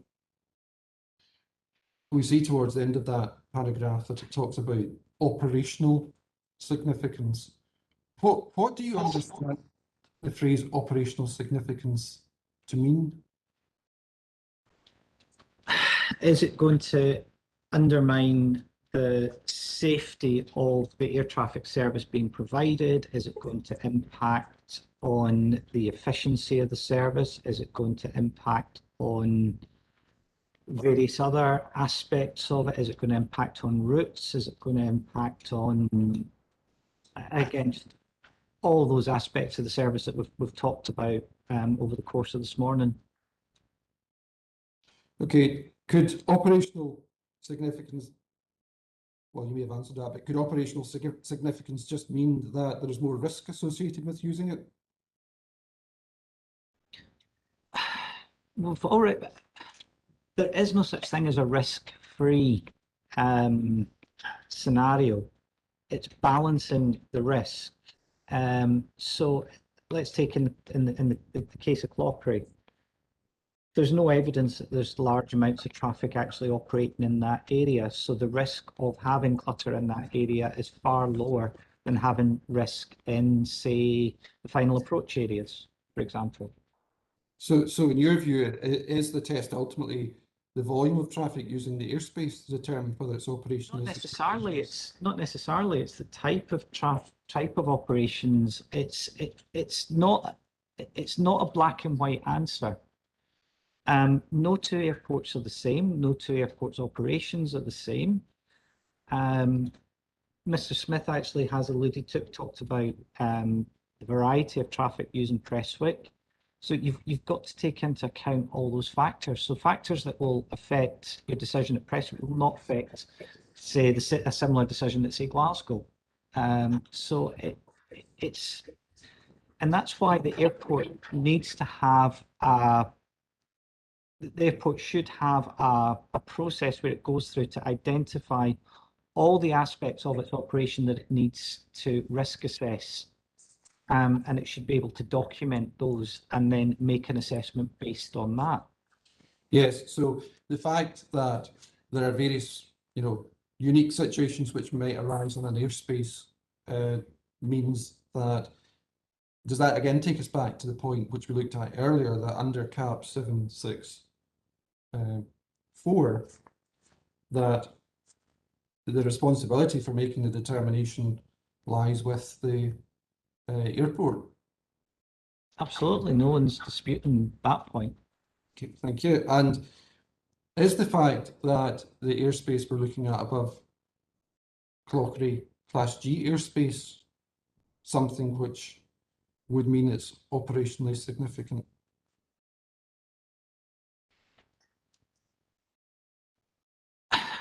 We've kind of already covered that point. There is significant Class G airspace. There is such a thing as operationally significant Class G airspace, but the Class G airspace above Clauchrie, by the nature of what evidence we've got from Prestwick, there's very little traffic operating in that area. There's very little in the way of unusual activity in that area, so it's not operationally significant. There are no routes, for example, going across the top of it in the Class D airspace that you would need to protect. So from that point of view, I refer back to my earlier conversation. I don't see it as operationally significant Class G airspace. And if clutter was introduced into the airspace, or at least clutter visible on the radar which surveyed the airspace, would that make it operationally significant? Okay, just to clarify, which radar are we talking about? Let's talk about radar generally for the moment. As a standalone piece of clutter, that's a very difficult question to answer in the way you've phrased it. Right. Because we can talk about it in the terms of the Prestwick radars because we know what the circumstances are or have an idea. To talk about it in general terms, we're not looking at it in context. Okay, well, I'm quite happy to talk about it in the context of the airport's radars. So we know that the S511 is to be replaced, but if that was to be kept, the proposal would appear as clutter on that screen. Would you accept that? Possibly, we don't know. Right. Well, let's say that and I'm asking you this in a hypothetical. I'm not expecting you to commit to the propositions about whether clutter appears. So it's hypothetical.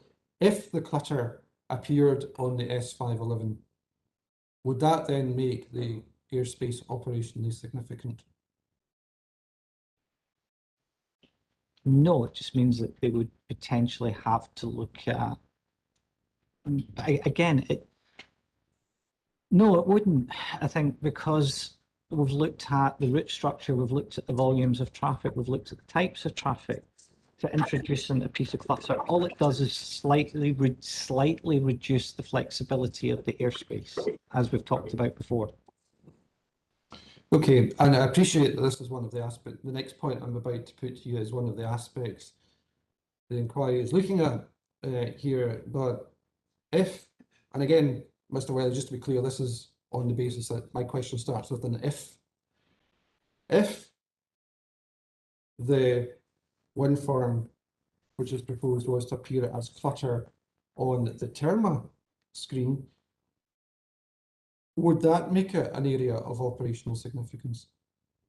No, it would be even less of an impact if it appeared on the Terma. And just to elaborate that point, we've already seen evidence from Prestwick that the Terma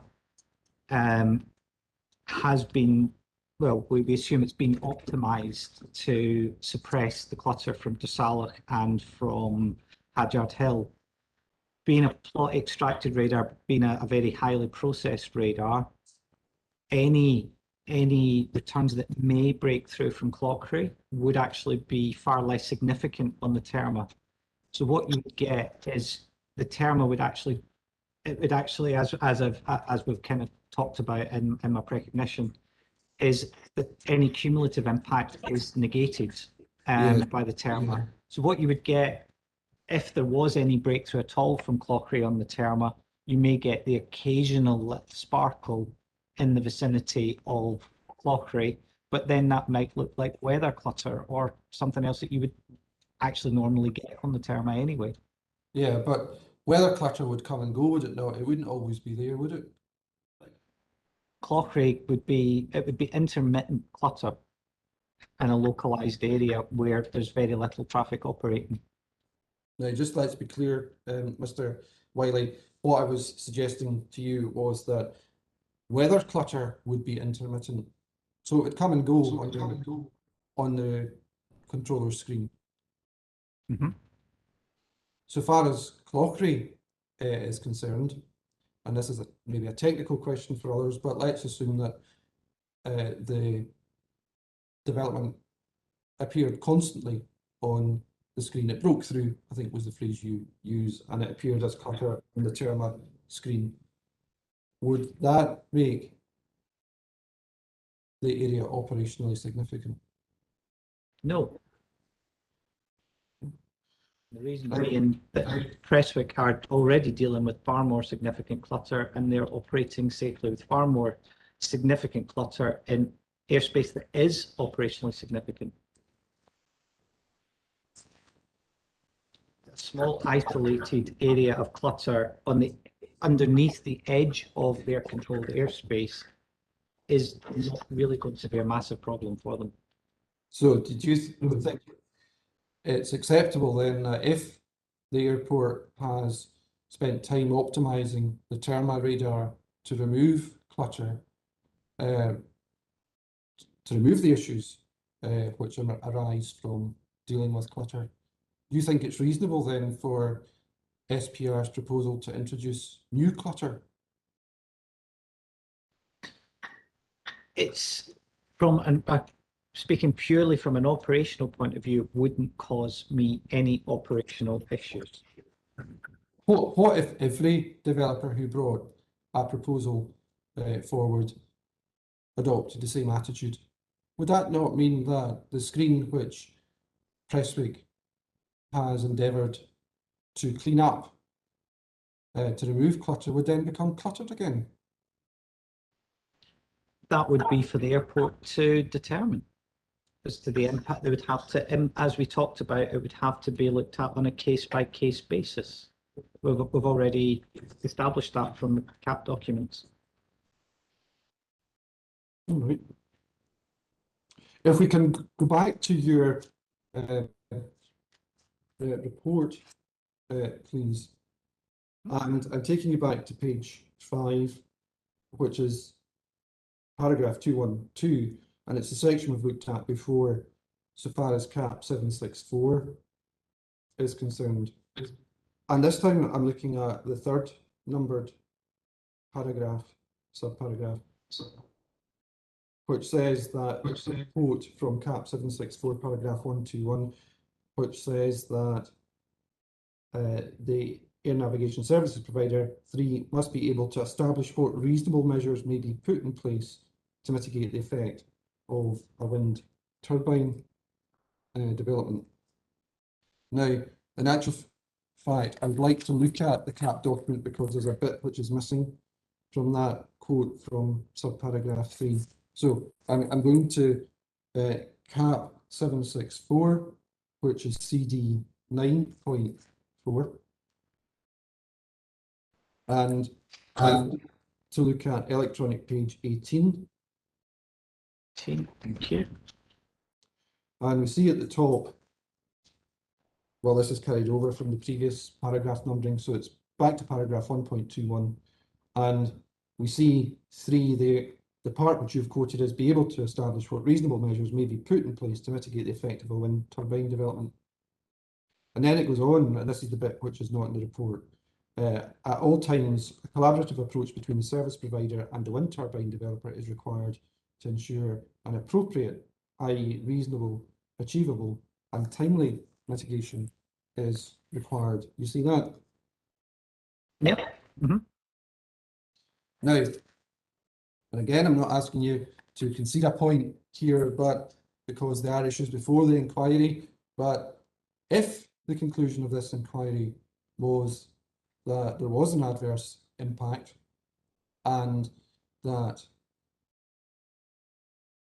mitigation for that impact was required, and that to achieve that mitigation, the turn screen would have to be optimised to remove the effect of Clauchrie.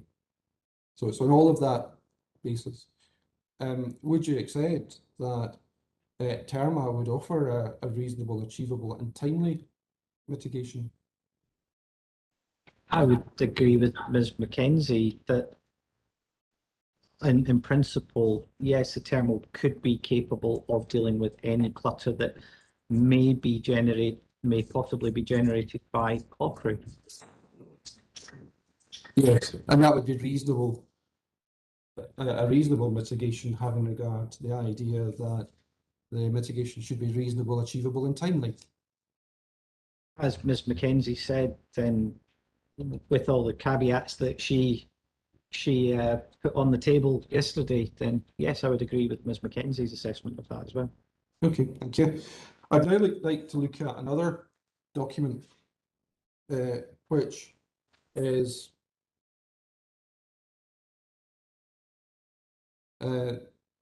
CD 9.3, which is a CAP document on the operational impact on surveillance systems. So it's CAP 670. And I'd like you to look at electronic page 396.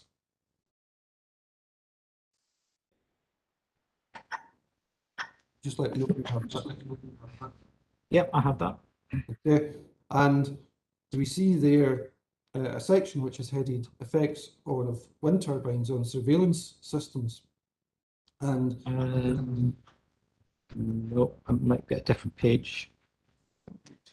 Seems to be a different page. it's CAP 79.3. Bear with me 1 second. I'll just go to the contents. 670.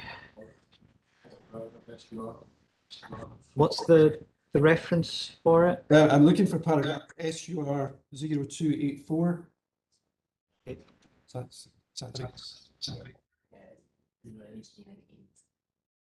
398. Sorry, I'm told it's page 398. Sorry about that, Mr. Levy. Sorry, what was the electronic page? 398.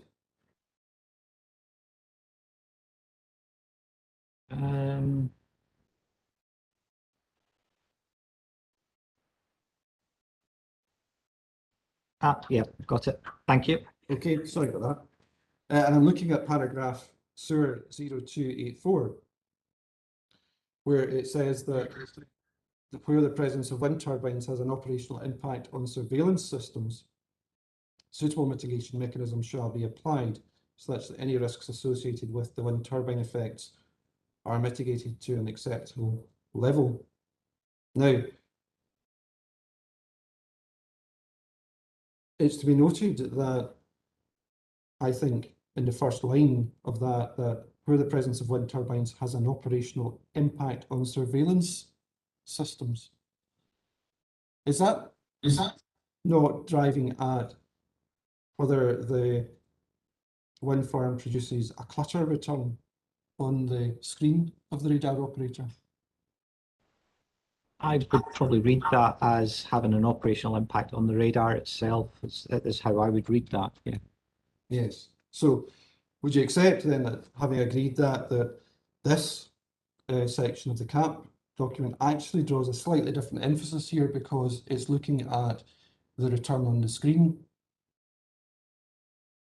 This seems to be more aimed at the impact on the radar itself as opposed to the actual operational impacts from the air traffic services point of view is how I would read that. Yes. And that directs that the risks associated with that are to be mitigated to an acceptable level. You accept that? Yes. Now, can I take you please to another place in that document? CAPS.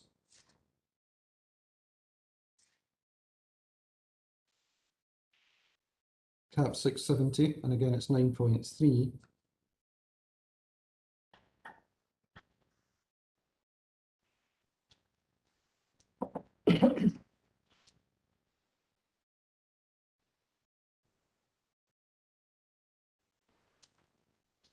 And I'd like to reach a paragraph which is on, I have it numbered as the electronic page 474. We'll just check that for you. Paragraph. I'm on SUR 1233 at the top of that page. Yes. And this is dealing with, as we can see from the previous page, coverage analysis. And this is saying that well, I'd be better just going to the place before so we can read ourselves, page before so we can read ourselves into it. Where it says, SUR 1232, tests shall be conducted to prove the required level of detection within the coverage volume defined by the operational requirement. And then it goes on to the next paragraph 1233. As the system provides a large coverage volume and it might be impractical to conduct practical tests throughout the coverage volume, tests shall at least cover detailed analysis into operationally significant areas. Now, when we looked at CAP 764, the phrase which was used, and in particular paragraph 121.3, I'm happy to take you back to it if need be, but when we looked at paragraph 121.3, sorry, 121.2, the phrase which was used in that paragraph was operational significance. And what we have here in this paragraph is a reference to operationally significant. So would you agree that's a similar term? Right. So I think a bit of background, the CAP 670 is a very technical document. It's more to do with the systems that are associated with providing air traffic. The CAP 764 is more about, talks about both it makes more of a distinction between the technical and the operational piece. I know more about CAP 764 because I actually sat on one of the committees that worked on CAP 764. So yeah, I agree that there is a slight blurring of operationally significant between the two documents. Yeah, and if we read on in paragraph SUR 1233, it says that, note, such significant areas will include as appropriate, and then there's a list. And the fourth one down, the fourth bullet down, is areas with clutter or reflection problems. You see that? Yeah. So does that not take us back to the point I put to you before that about whether an area of clutter would make the area operationally significant?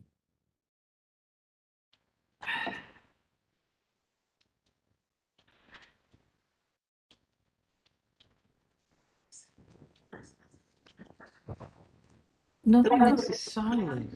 Again, you've got to put this in context of everything else as to what the airspace is actually being used for. So there could be areas where you've got large areas of clutter that actually you don't care about. But yes, you would have to check. So if you're introducing, for example, a new area of clutter, you would have to do a risk assessment. The safety case would have to be updated. Yeah. So again, it comes back to the point we made earlier. It's all about balance and risk. Everything is about risk. Yes. Now, if the airport was looking for guidance on this issue about what was operationally significant, would it not be, it would have to look at the CAP documents, would it not? Would look at the CAP documents, it would look at this, it would look at CAP 764, it would develop its own local procedures. And actually a good analogy here for this local element is we've looked at the MATS Part 1. The MATS Part 1 is a very high level, it's actually a relatively high level document. It covers all air traffic services in the UK.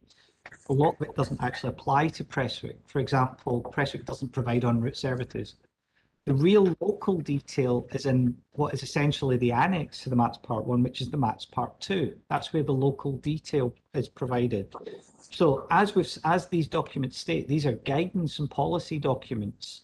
So yes, the airport would look at these and they would then form their own local procedures and they would decide what is operationally significant to them. Yes, but if I looked at CAP 670 and I looked at this paragraph SUR 1233 for guidance on what was operationally significant, the airport being required to have regard to the policy documents issued by the CAA would be entitled, would it not, to conclude that an operationally significant area would include areas with clutter. It says areas with clutter problems. Yes. So you'd have to establish then, is any clutter generated by Clauchrie a problem? Yes, well, If it's not problematic, then it's not operationally significant. No. That where in CAP 670 paragraph 1233 does it say if it's not problematic? It says there, such significant areas will include areas with clutter problems. It says it right there. But it's or reflecting Clutter where clutter is not a problem. It's maybe just down to semantics in the way you interpret the words. Yes, but the point is that semantics, the airport can go there and it can look at that and say, we've got this area of clutter which is appearing on our radar screen. That is an operationally significant area now. Did not? They would have to then do their own risk assessment on it to establish whether it is operationally significant to them. The guidance document. This is a good starting point for an airport. Yes. So What's going to be, as we've spoke about, every airport is unique, so they're going to have to develop their own processes and establish what their own operationally significant areas are. So, okay. Now, as I understand it, and it's reflected in your evidence this morning, the applicant's position appears to be here that as this airspace is not used often, it's not operationally significant. We're agreed that's your position. But really, is frequency of the use the proper test as to whether mitigation should be provided? No, and I've already answered this question. It's one of the factors that you would look at. It's the complexity of the operation. It's the type of operation that occurs in that area. The evidence we've seen from Prestwick, from the heat maps, etc., tells part of the picture. My own personal experience, at working at Prestwick, is that there isn't an awful lot of traffic operates in that area. Mr. Kirkland, during his lighting during his lighting testimony, alluded to the fact he agreed that from a night flying point of view, they would be lucky if they got 1 or 2 flights a week in that area. And based on what the evidence that Ms. Mackenzie presented from the figures from CAA, the traffic levels haven't gone up significantly since I was there. So on balance, the evidence points to the fact that there isn't an awful lot of traffic operating in that area.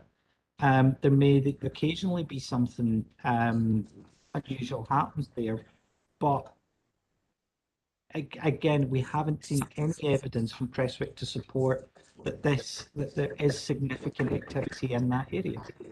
Well, I think you agreed with me earlier on, Mr. Wiley, when I put the proposition to you that safety is paramount in the year, and you acknowledged that. Absolutely. And we looked at CAP 764 and paragraph 1.4, where and this is the document looking at the guidance from the CAA on wind farms. And at paragraph 1.4, it said that wind turbine, I'll just read it, wind turbine developments and aviation need to coexist in order for the UK to achieve its binding European target to achieve a 15% renewable energy commitment by 2020 and enhance energy security whilst meeting national and international transport policies. However, safety in the air is paramount and will not be compromised. So, having regard to the fact that you agreed with me that safety in the air is paramount, and to the statement, the clear and unequivocal statement which has been made by the CAA on its guidance on wind farms, is safety now the primary consideration rather than the frequency of use?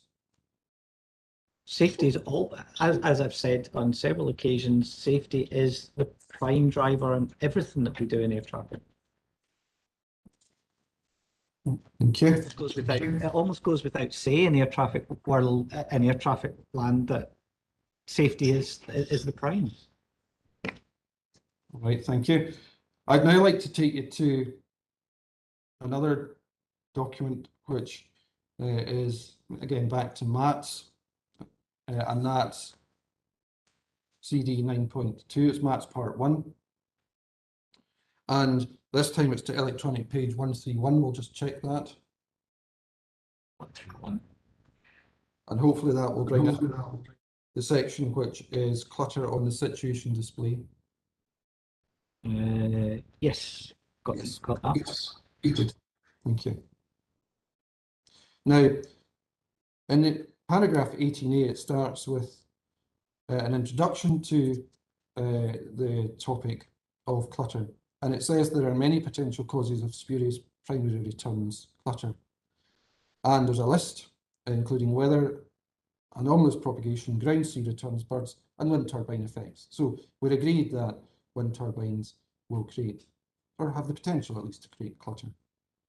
Sorry, Mr. Brown, can you just give me that page number again, please? Sorry, sir, page 131. 131, thank you. Yeah. And if we look at paragraph 18.2, it says there that clutter on the situation display has the potential to impact on ATS provision in the following ways. First, increased risk of the controller not detecting conflicting traffic. 2, aircraft positions, symbols, track histories, data blocks may be hidden or obscured. 3, spurious tags may be generated which may be indistinguishable from genuine aircraft returns. 4, there may be a delay in aircraft being identified and placed under an ATS. And 5, increased controller workload. We have all of those. Now, I've noted that at paragraph 15 of your report, if you can just give me a moment to get that before me. Sorry, page 15.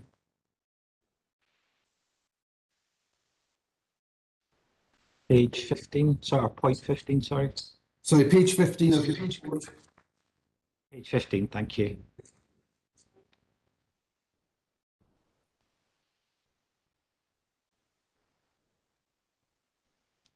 Page 15. Okay. You actually cover this chapter, and you say at paragraph 2.92 that Additionally, the existence of clutter may necessitate aircraft being rerouted or air traffic services reduced below the level requested by the pilot. Specific tactical procedures to be applied by controllers in response to clutter observed in the situation display are provided below. So you've quoted that part of 18A3, but could I now ask you just to go back to the MAPS document which we've been looking at, and for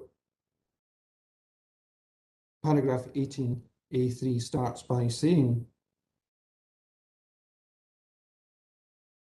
because the part which doesn't appear in your quote, and in fairness to you, you have put the standard 3 dots in your report indicating that there's a part which was not quoted, but paragraph 18A3 actually starts by saying the impacts listed above are likely to affect the degree, accuracy and timeliness of the instructions, advice and information that controllers are able to provide to pilots, with consequent impacts on safety and expedition. You have that?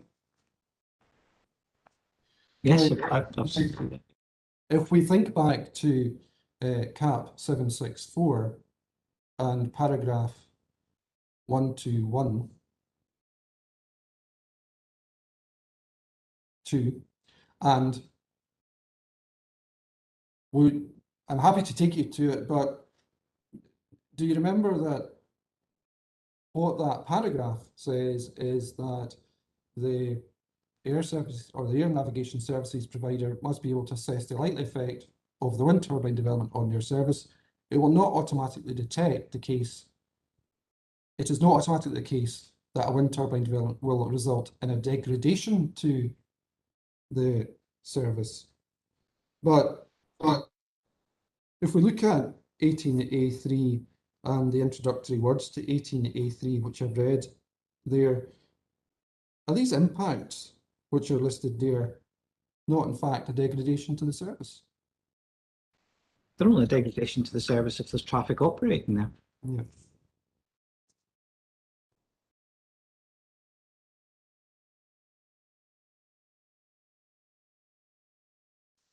And if we were to look at the next page of CAP 493,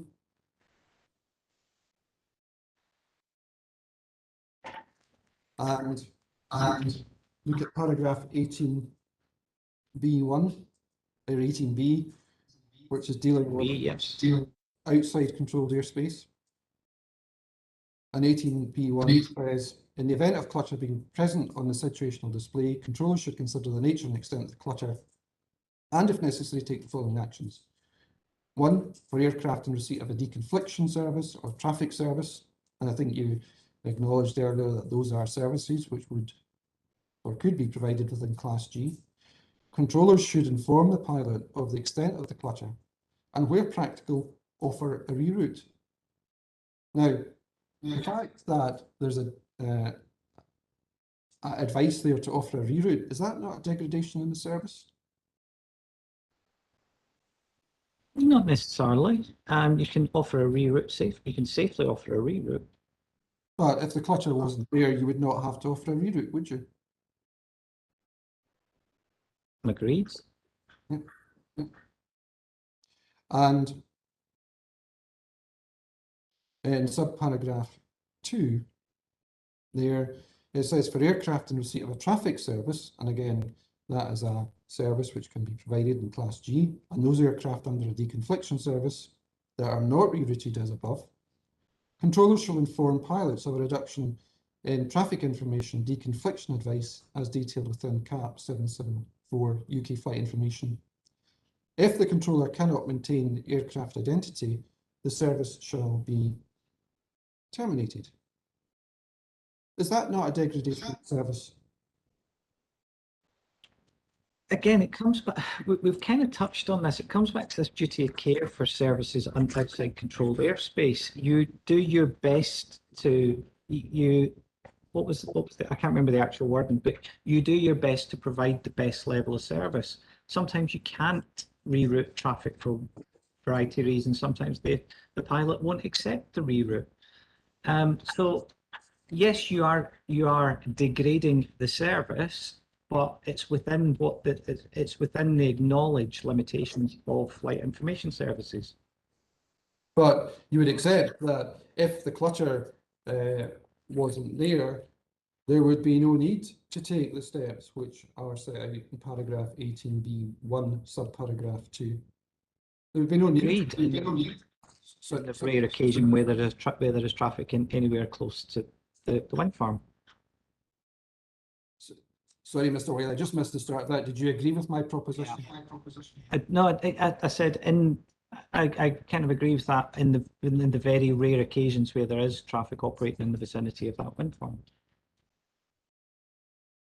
Okay, and if we look at paragraph 18D and 18D1, in addition to the procedures above, in all classes of airspace for aircraft intending to make a radar approach, the controller should assess the nature and extent of the clutter and decide whether, one, a radar approach is not possible owing to clutter, in which case the controller should inform the aircraft, or two, a radar approach could be carried out, but there's a possibility of radar contact being lost. In this case, the controller should inform the aircraft as early as possible that clutter is affecting his display and that missed approach instructions will be passed in good time if it becomes necessary to abandon the approach. Is that not a degradation in the service?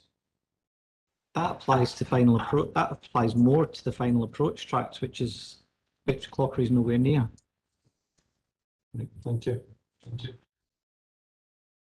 And do these impacts not explain why an air traffic controller would wish to have as clean a screen as possible?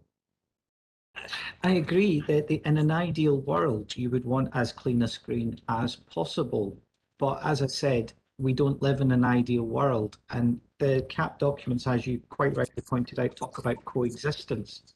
And this is where it comes back to this argument that this discussion that we've been having.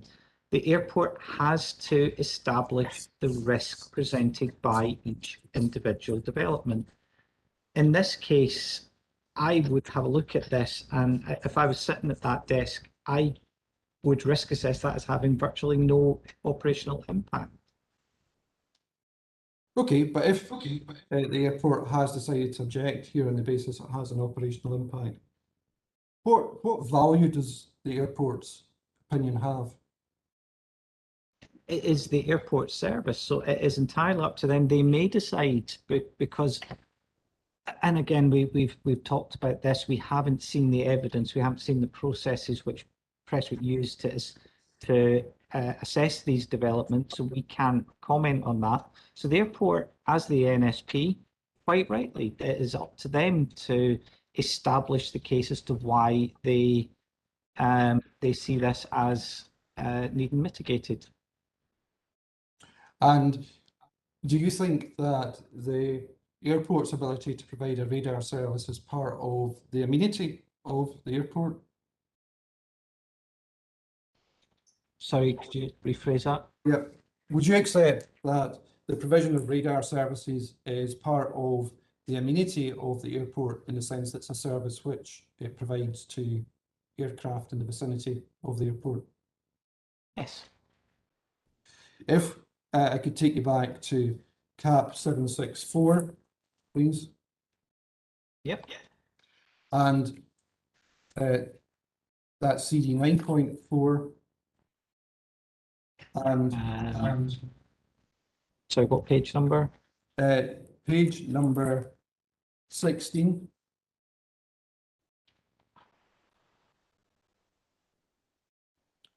Yep. It's paragraph 1.14, where it says, in all cases, regardless of the status of the aerodrome, any development that causes pilots to experience an increase in difficulty when using an aerodrome may lead to a loss of utility.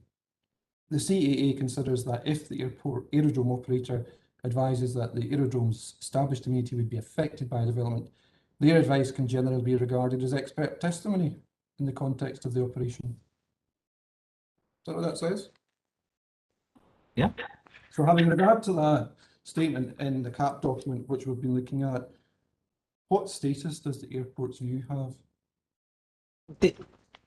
as we've said, the airport is the ultimate arbiter of what it considers an impact on its operations. Okay, thank you. Now, we sort of digressed there, and I was exploring with you, and I'd asked you the question about whether, and having regard to the impact of clutter on the service which can be provided, whether that would explain why an ATC would wish to have as clear a screen as possible, free of clutter. I agree that in an ideal world that you would want as clear a screen as possible, but there will be areas that you can risk assess that you could potentially live with clutter that can't be mitigated for whatever reason. It comes down to this individual case-by-case basis, and it comes back to the balance at risk. And there's a huge section on risk assessment in the CAP 670 as well. Okay, I'm going to ask to have a document brought up on the screen, which is actually one of the video clips which has been lodged by the airport. It's GPA 43. And I'm not going to play the video, but I just want us to have a look at the screen. So Ms. Cornelius here will share the folder or the file. And it's GPA 43. Thank you. Now, we now have that on the screen. Now, I appreciate Mr. Wiley will hear from others about what these screens show, but can you take it from me for the moment that this shows a screenshot from the Terma display, which has been installed at the airport? Yes. And when we look at that screenshot from the Terma display, does that not show a clear picture? We don't have. It shows a relatively clean picture, yes. Yes. Now, I appreciate that you might say that whether clutter will appear, and we talked about the fact it will come and go, but so far as the fixed obstacles such as wind turbines are concerned, the clutter of that doesn't appear on this screen. No, I can't see any clutter from turbines. Okay, thank you. Now, going back to this question of degradation, I'd like to take you to paragraph 2.97 of your report, which is on page, sorry, 2.96, which is on page 16 of 35 of your report. 16. Okay. 16.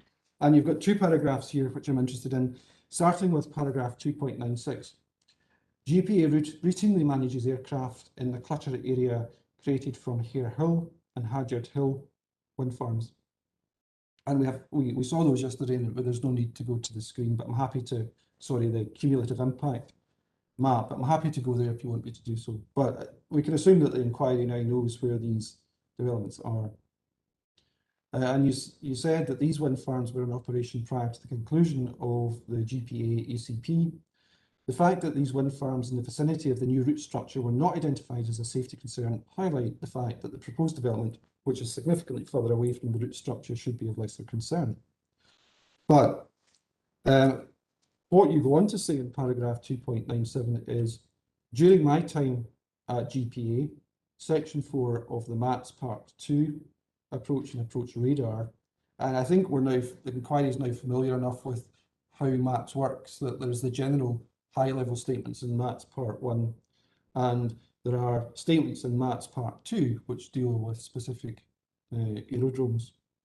So you're looking at the MATS Part 2 for the airport here, and you're saying that a clutter was detailed from Hare Hill and Hagyard Hill. Now, you then go on to explain what that guidance was. Now, so far as Hare Hill was concerned, the fact that the airport had a specific provision in its MATS Part 2 to deal with Hare Hill, is that not consistent with the fact that the airport provided a service in that area? Harehill's was on the extended centre line for the busiest runway. So yes, they had to do something. Yes. And you've said there that the guidance for Harehill was to exercise caution when providing a radar service in the vicinity of the wind farm. Yes, from memory, that was what it said. Because because the routes that there was a route past that wind farm, which is essentially the extended centre line from Summon. Yes. Now, the fact that Matt's Part 2, we don't have it, but what you've said is that it's fine. You said that the guidance was to exercise caution. Now, the fact that Matt's Part 2 used that word caution, would that not be an indicator that the airport recognised there was a degradation in the service which it could provide in that area? I see where I can kind of see where you're going, but the exercise caution, most of the vast majority of the traffic using that area were inside controlled airspace on the final approach track. And the caution was, again, it was to highlight to the controllers to monitor the area as the aircraft approached so that they could look for aircraft that may be approaching the wind farm, that may disappear into the wind farm. We talked about this, I talked about this this morning as we were discussing the examples. Yes, so what you're saying that in effect, the airport was directing its air traffic controllers to pay more attention to that area. Is that what you're saying? Yes. Yeah, and that would be consistent, would it not, with paragraph, Matt's Part 1 we looked at earlier, and remember we looked at the section 18, which dealt with clutter on situational display, and paragraph 18A2 said that clutter on the situation display has the potential to impact on ATS provision in the following ways. And then there was a list of 5 items, and the 5th item on that list was increased controller workload. Do you remember looking at that? Yes. So the position which was set out in Matt's Part 2 for Harehill is actually an example of increased controller workload, which is anticipated by section 18 of Matt's Part 1. Yes. No one's denying that clutter can create issues. But what we're saying is there are tools to manage that clutter available, and Prestwick has successfully managed to provide a safe service to the aircraft using it for many years with clutter. Now, in an ideal world, yes, you would want rid of all that clutter. The term gets rid of a lot of that clutter. Again, any new clutter that may appear on that radar, it's not necessarily operationally significant. And again, Prestwick has to do what it's always done and assess the risk.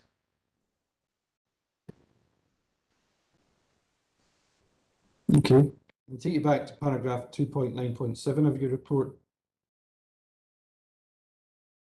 And moving on from what Matt's Part 2 said about Harehill, it continues, the guidance for traffic outside controlled airspace in the vicinity of Hadyard Hill. Now, Hadyard Hill is the wind farm which sits to the northwest, slightly to the northwest of the proposal, just so we've got our bearings in that without having to go to the map. Hadyard Hill directed the controllers to the Matt's Part 1 guidance. In other words, where possible, fly around the clutter. Otherwise, the controller should reduce the service being provided to the aircraft. And again, would you accept that that guidance was taken, in fact, from paragraph 18, which we looked at before?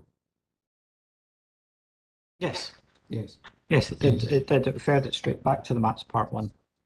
Is that not a degradation in service which the airport can offer? it's a manageable degradation of service. But it is a degradation of service, albeit one that has to be managed. Yes. Never going to live in a perfect world. Okay. If I can take you to CAP 764 again, which is CD 9.4, and this time 23. So, sorry, page 23. 23. And there's a section here dealing with mitigation. Now, I appreciate that the issue between the airport and SPR at the moment is whether mitigation is required. But if the inquiry concludes that mitigation is required, let's look at this. 2.18 says the following paragraphs give a summary of some of the mitigation methods that are available to help counter the effects of wind turbines, primarily on PSR and SSR related feeds. And then it goes on to say towards the end of that paragraph, not all the mitigation methods will be suitable in all circumstances, and more than one method may be required to mitigate risks to an acceptable level. The definition of acceptable will have to be made on a case-by-case basis. But if we look to the following page, we find that the summary of mitigation techniques which were signalled in that last paragraph we looked at. And there are 6 listed under that, 7 listed actually under that section. But do we see there that the one at the top is workarounds, paragraph 2.22. Workarounds are interim measures which would enable an ANSP to continue providing an ATS using surveillance radar, potentially under reduced operational efficiency or an increased level of risk, whilst a long-term mitigation solution is being progressed. Workarounds can include moving the location of the wind turbine where feasible, introducing sector blanking, rerouting of traffic, or using SSR. So when these provisions, the provisions certainly in relation to Hardyard Hill was introduced, was that not a workaround that the traffic should fly around it? Well, it had. They didn't really have a lot of option. It was approved and built before we really knew what the full effects of wind farms were. So they had to put something in place to manage it until technology caught up, essentially. Yes, and the technology has to be caught up, has it not? Because that catch up is manifested in Terma, is it not? But I think the point is that yes, in an ideal world you would mitigate everything that you possibly could, but there are circumstances, especially where, like Clauchrie, there is very little traffic, where actually it's the cost, it's the risk cost benefit of the whole scheme. Would you spend a lot of money where you've only got one flight potentially a week that's going within 5 miles of the wind farm? It's these kind of factors. It's not black and white, and I think that's what so much of air traffic that there are black and white elements to it, but this is where the full risk analysis needs to be carried out. Now, that's slightly off the point, Mr. Wiley. You acknowledged, as I understood it, when we were talking about Hardyard Hill and the fact that the provisions in that's part They 2 had to, round it. I think, yeah, sorry to interrupt there. The thing with Hardyard Hill was it was one of those things, it was kind of, it appeared no one kind of understood what the full implications of it were. There was always an intention, I mean, certainly when I was there was always an intention that any mitigation scheme would look to take out Hardyard Hill in the long term. That was a bit of betterment for GPA. And likewise with Hare Hill, again, bit betterment for GPA would be that any mitigation solution would look to take that out as well. Yes, In other words, the airport had to take the best step it could to mitigate the effect. And it had to tolerate it until a technological solution could be found. Is that it? But again, because of the location of Hadyard Hill and Hare Hill, there was significant amount of traffic operating round about those. So from an operational point of view, to improve the efficiency of the airport and the airspace, yes, it was optimal for the airport to take those out. Let's take, for example, Kelburn. Would the airport look to take Kelburn out, for example? Probably not, because it's not operationally significant. Well, if it has now taken it out on its optimised terma, what would you say to that? That's Prestwick's decision. And as we've discussed before, Prestwick has the prerogative to take these decisions because it is put in the driving seat so far as CAP 764 to make these decisions. It's Prestwick's decision. We've not argued that point. But the fact is that the fact remains, does it not, Mr. Wiley, that while with Hadyard Hill, the airport had to devise a workaround, it no longer has to accept workarounds because we have the technology, as the phrase goes, to mitigate the effect without such reroutes. It has the potential to mitigate the effects of something if it has an impact on the radar. Yes, and if it has that potential and that potential is manifested through optimization of terma, and I'm not expecting you to agree with me on that point, but if that technology is possible, where it can be optimized to remove the effect of the development,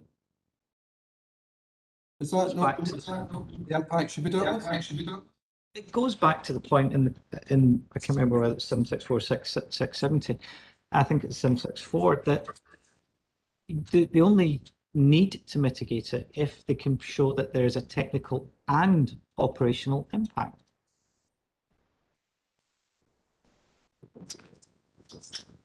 And if the airport decides it needs to mitigate it, it no longer has to accept a workaround, does it? Sorry, say that again, you were breaking up. Sorry, if the airport decides it has to mitigate the impact of the proposal, it no longer has to accept a workaround, does it? Because it can if the airport decides that it has an operation, it can demonstrate that it has a technical and operational impact, then yes, it would look to mitigate it and not accept a workaround. Yes, and the mitigation would be through terma. Yes, because that's what Prestwick have decided to install. Yes, and that would mean that there would be no longer a need in that situation to withdraw any level of service from any aircraft in that area, because the air traffic could then fly over the top of the development, the impact having been mitigated. In the very, very rare event that an aircraft would fly over Clauchrie, then yes, your point is, you are right. Okay, thank you. Now, To reduce service. is there not another consideration which comes into play here, Mr. Wiley, and that is about safety? Now,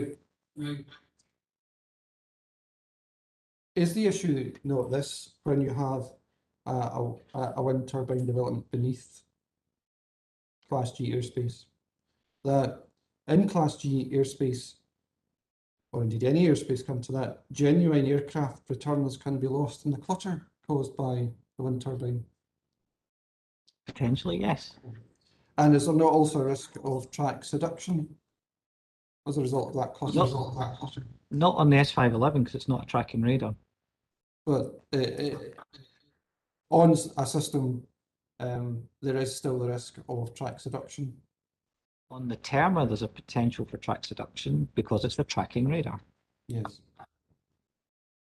Now, the other issue here, of course, is that, as we've discussed earlier, traffic in Class G airspace do not need to contact the ANSP or the Air Navigation Services. Is that correct? That's correct, yeah. Yeah. So we have a combination of risks there. First of all, we've got the risk of an aircraft or the returns from an aircraft being lost in clutter. We've got the risk of track seduction, and we've got the risk of an aircraft being in that in the area above the clutter without the air traffic controller knowing it's there, because they don't have to contact the air traffic controller. We agreed on that? We agreed on that? Yes.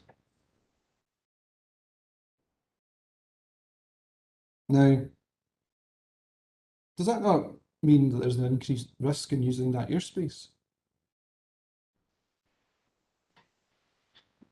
You've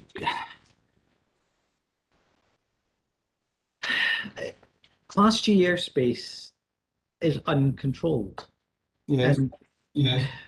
the CAP 774 makes that very clear, that it puts an onus back into the flight deck that any separation for aircraft operating out with controlled airspace, the onus on separation lies with the pilot. As is the case now, GPA can only provide the best service it can using the facilities it has. I take your point that on the rare event that there's even one aircraft in the vicinity of Clauchrie, that the ident of that aircraft could potentially be lost. But you then have to, Prestwick would then have to balance that against the risk. What's the chances of another aircraft being in that vicinity at the same time? Chances are very little. But let's say that the chance manifested itself, and what happened was an unknown aircraft flew into another aircraft which was under control. Would that risk not be catastrophic? Okay, under control. So where is this other aircraft that's under control? Let's just be very clear on this. Well, you're under radar control in the vicinity of the development. Inside or outside controlled airspace? Sorry, just give me a moment.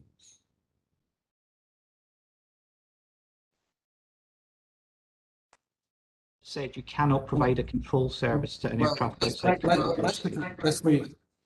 Suppose the aircraft is receiving a service which can be provided, such as traffic deconfliction service.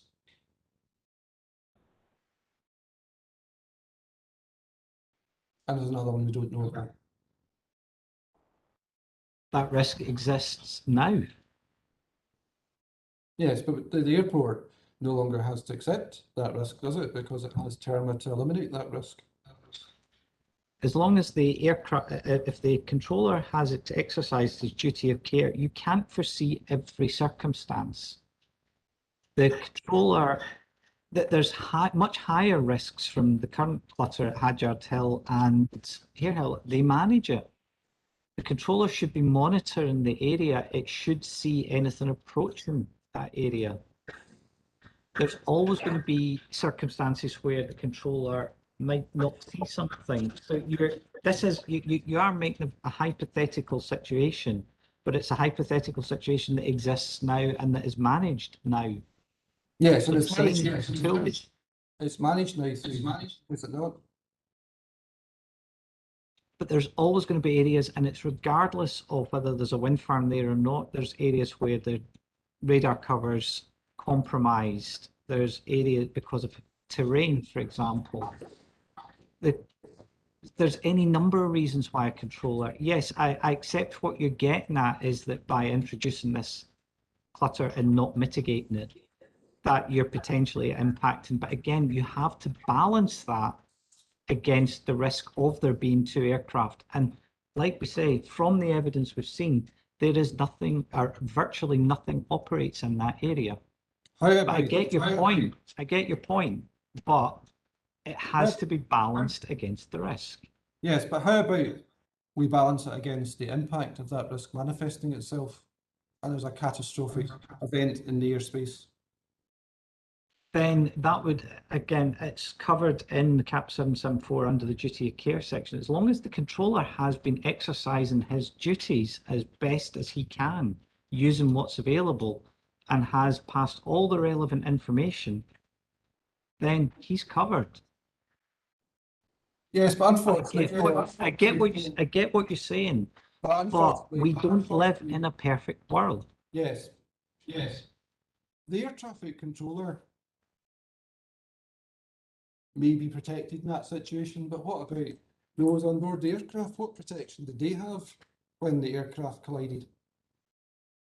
They had their pilot licenses. They had their training. They had their lives. all the training available. They had all the training available to them. They should have briefed themselves. They should be aware of the existence of the wind farm. They should be looking out the window. They should be following the rules of the air. So the human consequences of them losing their lives, no doubt, in that event don't matter. That's not what I'm saying at all. What I'm saying is this is about balance of risk. You're taking an extreme hypothetical situation. The risk at the moment is actually far, far higher than what than the situation you're making out because of the existing clutter. But is that not why we have radar, to mitigate the risk? Absolutely. But that's not to say, but again, it comes back to this balance of risk. You're always, you can't mitigate against every scenario. Well, agreed, because you can't mitigate against weather necessarily. I appreciate that, but you can mitigate against wind turbines in the environment which create clutter. Agreed. And if in an optimal world, if the turbines are creating clutter in an ideal world, the best thing to do is to mitigate. Yes. So what you're doing when you're doing your balancing exercise is you're balancing ultimately the cost of providing the mitigation against the cost of the human impact. No, I think you're taking that to extremes. It's because ultimately safety is the goal, but it is, as we said, safety underpins absolutely everything. But there has to be a sense of realism. Well, we live in the real world. Mr. Wiley, if for the cost of providing mitigation, the risk to aircraft could be mitigated, is the cost of that not worth it to provide safety in the airspace? Speaking purely from a personal control point, from a purely personal point of view, and as a controller, my ideal scenario is to mitigate it. Okay. Sir, that takes me to another chapter in my cross-examination. I would imagine that there's probably half an hour left, if that would be a convenient place for the lunch break.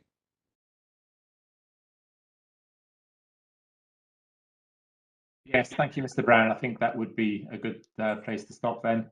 So that's about 1:45. So if we can come back at 1:45, please, 1:45.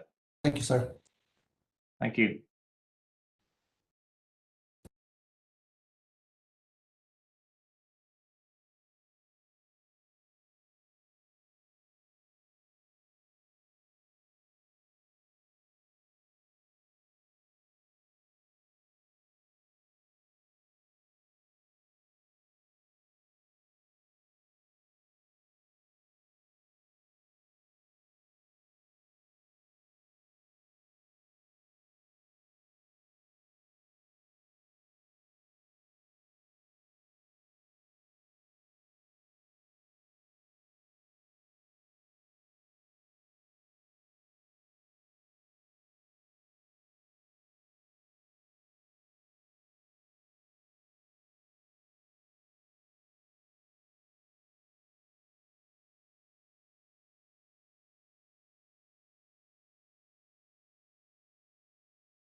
that's 1:45.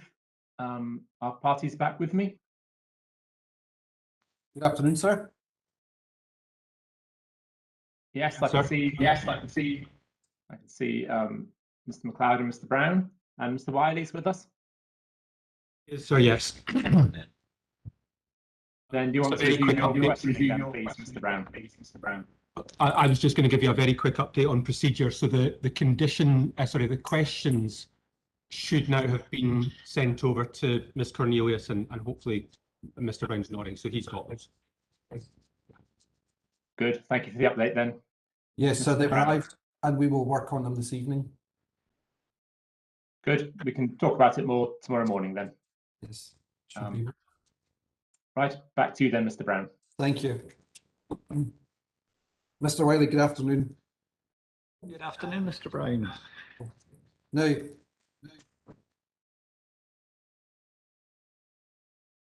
one point I just wish to clarify with you, Mr. Wiley, just to make sure I've understood your evidence from this morning, that when a radar controller operates or looks at the screen and he sees an area of clutter on the screen and he decides to route an aircraft around the clutter, did I pick you up correctly this morning in suggesting that normally what an air traffic controller would do is he would allow 2 nautical miles between the aircraft and the clutter? No, I was just saying that's what was demonstrated on the video. That's the point I was making there. So, but do you think that you would have separation between the area of clutter and the aircraft? There is clear space between the area of clutter and the aircraft for the aircraft that's within controlled airspace. Yeah, and what area would you? What distance would you have between the clutter and the aircraft? It depends because Prestwick have virtually no distance between aircraft on final approach and Hare Hill at the moment. So it's subjective. Okay. So you don't think a separation distance is essential? I think as long as you can see between the aircraft and the wind farm, and there is sufficient space for the controller to monitor the area around the wind farm. Yeah, there's no set distance as such. And as GPA say in their ACP, there's actually no specific safety issues around it. Okay. Right, thank you. Can I take you to paragraph 211.6 of your report, which is on page 20? Bear with me a second. Certainly. Page 11, did you say, sorry? Right, page 20 of 35. Page 20, thank you. And I'd like to take you to paragraph... Sorry, you let me know when you've got it. I'm just about there. What paragraph number, sir? 211.6. Okay. And you say here, it should be noted that a single aircraft transiting at an area of clutter does not necessarily need to be vectored around it. A known area of clutter in itself does not present a threat. Well, just on that point, a known area of clutter in itself does not present a threat. Is it not the point? Is the point not, as we discussed earlier, that you could have an aircraft in there you don't know about, and it's the aircraft that causes the threat? Yes, absolutely. And this comes down to what I was just saying there. The controller should be monitoring the area. If he's got anything in that area, should be monitoring the area around. Because given the size of these wind farms, it's highly unlikely that an aircraft is going to be completely concealed by the wind farm. It's going to dip in and out, and the controller should have spotted it approaching the wind farm. So, yeah, it's down to monitoring as well. Okay, and then it continues, the use of vectoring to avoid a clutter is used when there are 2 or more aircraft known to be in the same area. In addition, aircraft at least the same altitude to be a threat. What do you actually mean by that?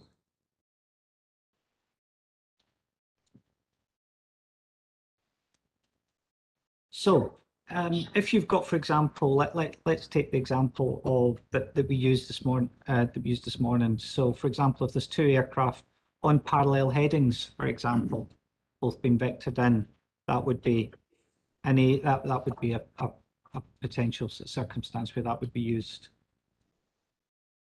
Yes, And you may have to vector one aircraft slightly wider to take it round, or if there's a threat, if there's a perceived threat. And is that so that you can continue to monitor both aircraft on the radar without the risk of one getting lost in the clutter? Yes, so you would maintain separation. So for example, yeah, if one's pointing straight, for example, at Dressala, yes, you would probably vector that slightly south to maintain a distance between that aircraft and Dressala, just to make sure you can maintain that ident. Yes. If that makes sense. Yes. Okay, yeah, no, that makes sense. I understand what you're saying. Now, in section 3 of your report, you cover the topic of vectoring against performance-based navigation. And you talk about the route structure which is set out in the air change proposal of the report, which we looked at earlier. But the fact is that, do you not accept that the reality is that the airport still provides services in Class G airspace, notwithstanding the route structure? Yes, we've said that already. Okay. And paragraph 3.2, which is on page 24, Mr. Wiley. 3.2.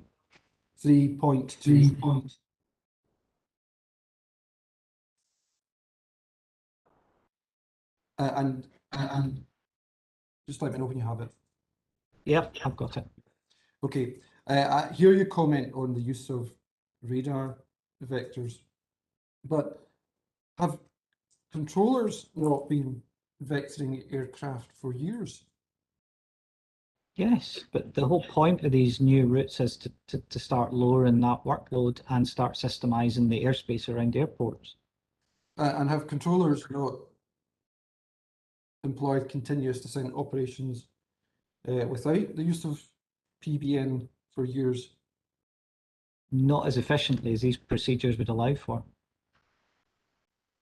And in paragraph 3.3.3, you say that vectoring requires pilots to disengage. At the end of that, vectoring requires pilots to disengage part or all of the automated systems, thereby removing their ability to conduct efficient system checks and performance monitoring. But again, have pilots not been flying for years without? Yes, but again, it comes back to, and it's kind of the same argument you were employing with why mitigate the wind farm, because it's going to improve, and the argument's the same here, it's going to improve the safety of the and the efficiency of the operation. Well, you say that, you know, at this point about disengaging part or all of the automated systems. Again, I talked about this during the example this morning. When the pilot's flying the procedure, all he has to do is essentially is put it into the flight management system, press the button, and away it goes. Whereas if a controller intervenes and starts giving them headings, the pilot has to disengage that, put the heading into the system, and then follow the controller's instructions. Yes, so the autopilot, if that's what it is, would also be used where specific headings were given to the pilot. Potentially, I'm not a pilot, and I'm not that familiar with that. It's only through engagement with the airlines that I know the basics. Right. Okay. In paragraph 3.3.4, you start by saying safety is significantly reduced as removing an aircraft from a predictable path creates an increase in cockpit workload, particularly in the final stages of flight. But when an air traffic controller gives radar vectors to a pilot, is that not still a predictable path because he's following the control instructions given by the air traffic control?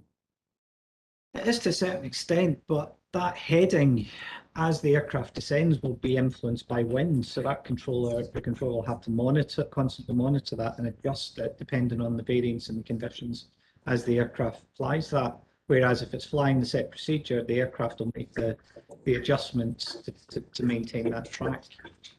Okay. Could I take you forward in your report, please, to paragraph 3.4.2? And what you're covering here is the air change proposal. And you make the point there that the proposed routes have not, and it's a quote from the document, the proposed routes have not been designed with the intention to alleviate any specific safety issues in the current operation as none exist. Now, can I ask you to have before you CD 9.11, which is the airspace change proposal?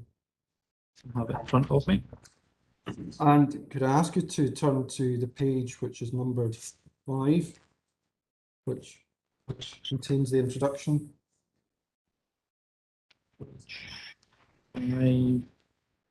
Introduction, yes. Now, if we look at the second paragraph, does this document not say in the second line of the second paragraph, towards the end of the line, this change is needed due to removal of old navigational aids as part of a national replacement programme? The navigation aids that assist aircraft to fly in and out of Glasgow Prestwick Airport are due to be taken out of service in 2019. Was that not the reason why this air change proposal was brought forward? It was one of the reasons, because the Turnberry beacon was being taken out, which is what many of the old procedures were hung off of, for want of a better way of putting it. But this is also part of the much bigger airspace modernisation programme, which has been driven ultimately down through from ICAO. So yes, one of the drivers for the timing of this programme was the removal of the Turnberry beacon, because I was actually involved in some of the initial discussions around the drivers for this ACP. That's how long these processes take. Okay, and when we go into the next paragraph, paragraph 3, says the proposed routes will take advantage of improved navigational capability, enabling more efficient use of the airspace as well as future-proofing to accommodate potential growth and development. Where conventional routes currently exist, our intention is to replicate them as closely as possible so that similar flight paths are flown. Is that not an acknowledgement on the part of the airport that they were very keen to keep to the existing flight paths they already had? Yes, absolutely, because because of the structure of the airspace and the route network, it was easier to try and replicate as much as possible what they had. And it was again, it was to do with network connectivity, constraints of the airspace, and what was there before, just for ease more than anything. Okay, and can I take you forward again in your report to paragraph 3.4.7? Yes. And we see in the sketch, or the map, which appears just above, or the head of that page, we see the Turnberry to Romeo transition, which was discussed earlier today. So you have that? Yes, I have it. Yep. Okay, and the point which you made was that we see there that the route takes the aircraft directly over the top of Dursalach. Now, this air change proposal was put together in 2017. It's a matter of agreement that the installation of Terma at the airport began in January 2017. Could it not have been the case that when the airport prepared this air change proposal, it was taking account of the fact that it was introducing technology which would remove the clutter from its screens? Potentially, I wasn't there. Okay. And you have made the point here that in the air change proposal, not in this paragraph, but you've made the point that in the air change proposal, there was no discussion about safety. Now, again, could that not have been driven by the fact that the airport was working on the installation of Terma at that point? Possibly, but the fact that Terma wasn't actually in service at the time should have been flagged as a risk as part of the programme. Well, is that really the purpose of an air change proposal? So far as the safety of wind turbines is concerned and their impact upon the operations of an airport is concerned, is that not part of a safeguarding assessment at the time an application is made for permission for that development? So, could you say that again? I don't quite understand what you're getting at. Well, okay. I was putting it to you that the purpose of the air change proposal is not focused on safety, and that if there's a concern about clutter generated by a wind farm, is the time when full consideration has to be given to that issue, not when an application is made for consent for the wind farm? Safety, we've made this point several times during these discussions today, that safety is at the heart of everything that we do. So these procedures have to be safe. So the fact that Terma was there but not commissioned, they must have had it must have been acknowledged that there was a risk that they were going to be flying these procedures before Terma was actually commissioned. Now, if the what with the situation they're in at the moment is they're still running with the S511, they have a published procedure which flies straight over an area of clutter. Surely they should have notified that, or at least suspended the use of that route for safety reasons if they think that wind turbine clutter is such a safety issue.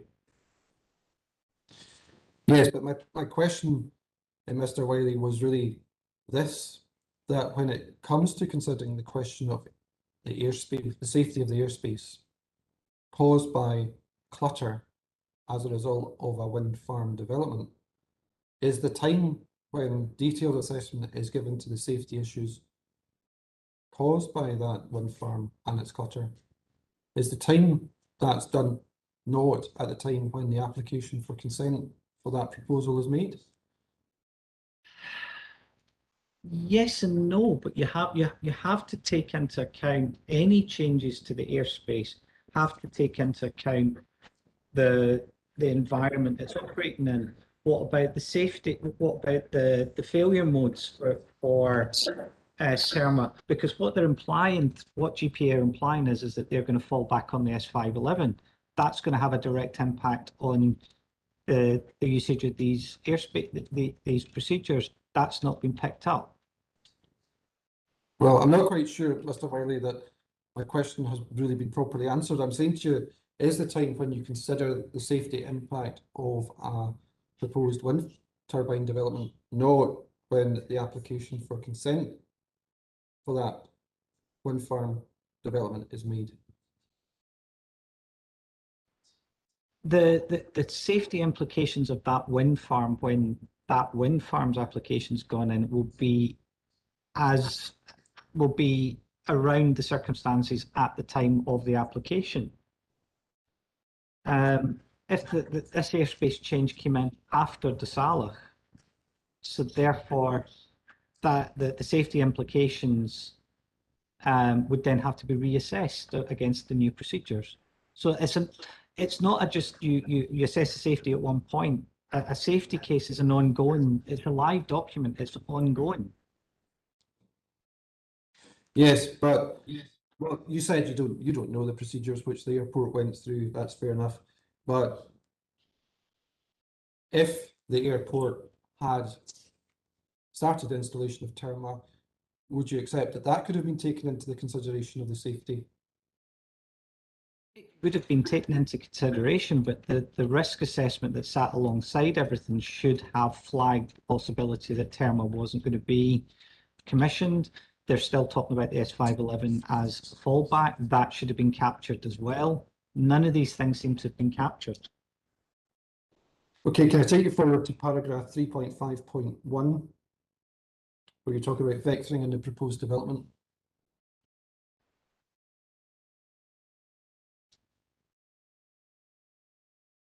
Mhm.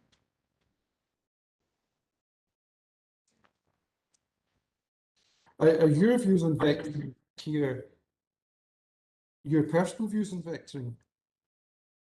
I think I've discussed this. I discussed this earlier. That I accept vectoring is still a tool in the box of the controller. Absolutely, Yeah. it is a key way of doing it. However, the point of the new RNAV routes, the PBN routes, is to reduce vectoring and systemize the route network around the airport. That's the point of it. It's to minimize the noise footprint.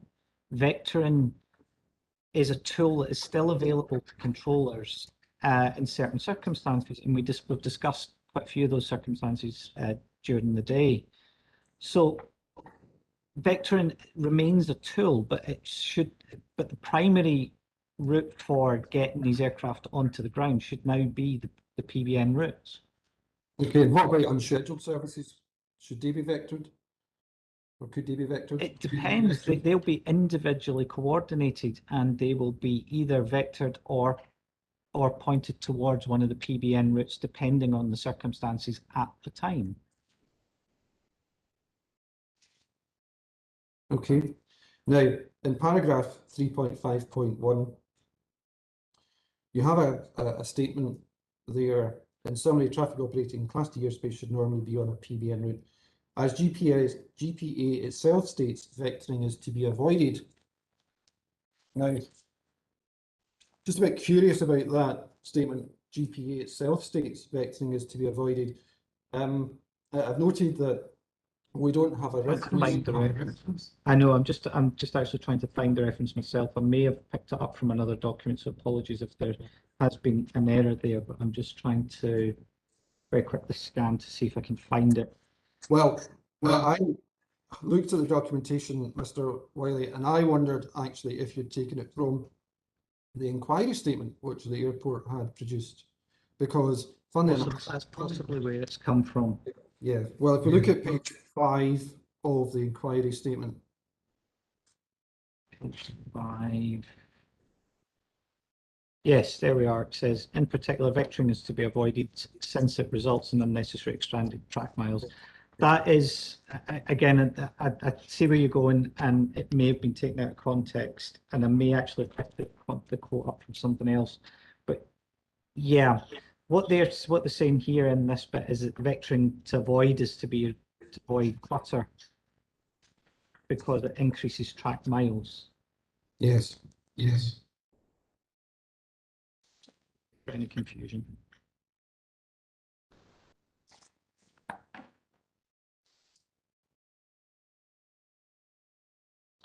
Okay, can I take you to your precognition, please, Mr. Wiley? Yep. Let me just see if I can find it. Yep. Okay, and it's to your conclusion, which is on page 5. Page 5. Yes. And it's 3.1, paragraph 3.1. And it's a sentence which you said before. If Clauchrie had arrived on my desk when I was in post as GPA's manager of air traffic control, I would have had no operational grounds on which to raise an objection. And if I picked you up correctly, I think you last did that job for the airport in 2015 when you left. Was that correct? Yep. Yep. Okay. And you also mentioned this morning that you had prepared a safeguarding assessment document where you saw operational input. Is that correct? Yes. And when you were conducting these assessments, what steps did you take to obtain views from air traffic control officers in the airport? we'd have discussed it with the operational teams. It would have potentially have gone to watch managers meetings, various forms of communication within the department. Again, a lot of it would have been informal conversations with the controllers and the watch managers. Okay, and if Mr. Smith gives evidence and he says he can't remember those conversations taking place, what would you say to that? He may not have been part of some of them. Okay. So just to make sure I've got this clear, you're saying that you went through a process of consulting the air traffic controllers before forming a concluded view? The operational controllers would normally have been or would have been consulted with just to check any conclusions. Okay. But of course, you left in 2015, so we've moved forward 6 years, obviously, in that period. Yeah. The airport's about to introduce a wind farm tolerant, or about to go live with a wind farm tolerant radar, which has the potential to mitigate clutter. In light of that, would your conclusion still be you had no operational grounds on which to raise an objection? That statement stands. There is no operational grounds in which to raise an objection.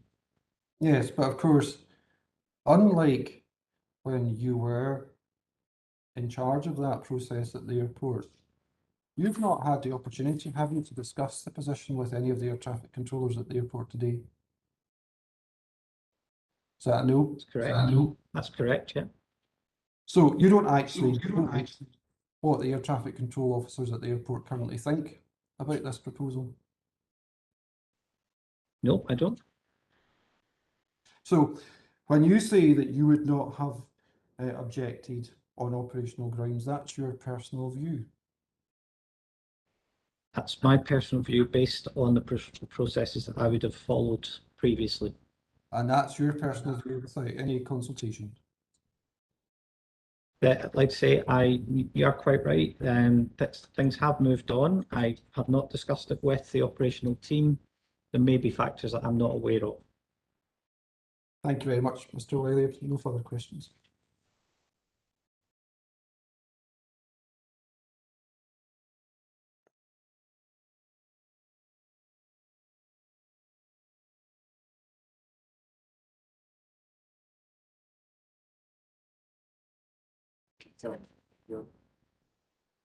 Oh, excuse me, sir, you're on mute. Sorry about that.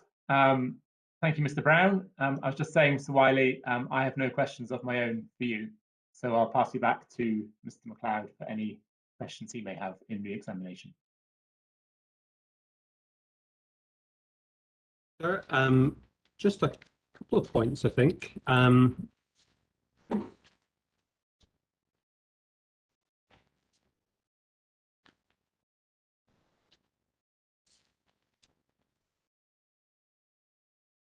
You'll remember, Mr. Wiley, that you were asked a number of questions about CAP 764, which is document CD 94. Let me just get that on screen. Cap 764. CAP 764, that's right. And Mr. Brown took you to paragraph 1.14, which is on electronic pages 16 and 17. So what's the reference against that? It's paragraph 1.14, which is at the foot of page 16. Okay. You got that? Yeah. Yeah. And Mr. Brown gave to you the sentence, the CAA considers that if the aerodrome operator advises the aerodrome's established immunity would be affected by development, their advice can generally be considered as expert testimony in the context of the operation of the aerodrome. He didn't read on, and I'd just like you to read aloud the following sentence and give the reporter your comments on how that applies in the context of this inquiry. Okay. So it goes on to say, however, such comment requires robust evidence and may be subjected to scrutiny by the CAA or any other party with equivalent expertise. should disagreement between the aviation operator and the wind energy developer arise. Notwithstanding that the CAA has no regulatory oversight of unlicensed aerodromes, it is recommended that developers and planning authorities give similar consideration to comments and evidence from the operators of unlicensed aerodromes. So on you go.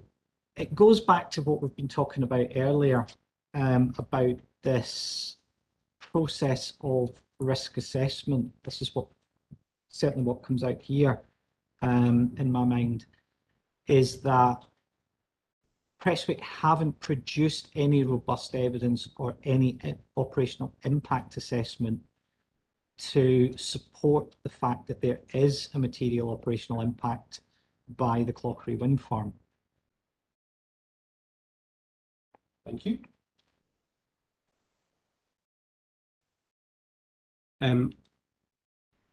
Next, you were asked some questions about issues of aircraft returns being lost within the wind farm and track seduction. And I just wanted, just so that the reporter's clear on your evidence, can you describe a situation where lost returns or track seduction at Clauchrie would be of concern to you? So thinking about the aircrafts involved and the scenarios, just give the reporter your views on when lost returns or track seduction would be of concern. Very, very rarely. The overall area of clutter that, if Clauchrie is visible, is going to be relatively small. So an aircraft wandering into the area of Clauchrie, is even a relatively slow moving aircraft, isn't going to be within that area for long. So the controller is going to see it approach, and he may lose the ident for a couple of sweeps as it goes across, but it should emerge fairly quickly. And if the controller is aware of its presence, he can take the appropriate steps. Track seduction is where an aircraft would go into the wind farm, and the radar would potentially see a turbine return as the next location for that aircraft. It's quite hard to describe without actually drawing it. So the way a tracking radar works is it sees a return, but it doesn't display it. It sees another one and it thinks, there's a sequence here. It'll see another one, right, I've now got something, and it'll then start to display. So what could happen is, as it goes into the wind farm, is the radar could mistake a turbine for the next predicted return for the aircraft. And what it might do is it actually might start displaying the wrong track. It might start following turbines. Now, that's only really a problem if you're providing separation from that aircraft, because the controller might mistake that turn for an aircraft potentially turning towards another aircraft that it's providing a service to. But the radar then would drop that track after it realised there's no more turbines.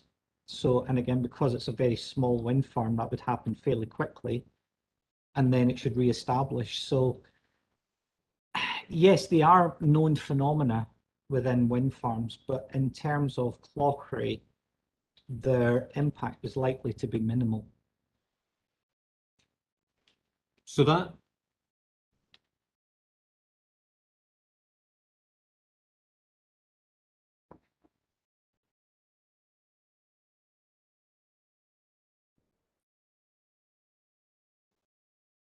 So that, as I understand it, describes the issue that you would face if looking at a particular aircraft in Class G airspace that passed directly over the Clauchrie wind farm.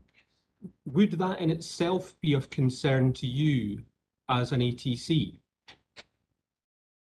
Not particularly. As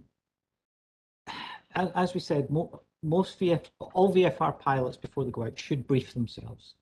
They should be familiar with the area they're flying in, day or night. The controller would be monitoring it. He's not providing a control service even an IFR aircraft under deconfliction service, the controller might give them a routing that would take them around the wind farm, but the aircraft might opt to say, I don't want that routing, and so could potentially go straight over Clauchrie. I mean, there's a number of mitigations. I mean, there's the SSR label helps maintain the ident as it transits. Clauchrie, can't even speak now. Clauchrie is a relatively small wind farm would generate a relatively small area of clutter, so the return is not going to disappear for long if it does. So yeah, it's not ideal to have an aircraft fly over a wind farm, but it's not the end of the world, depending on the service and the circumstances around it.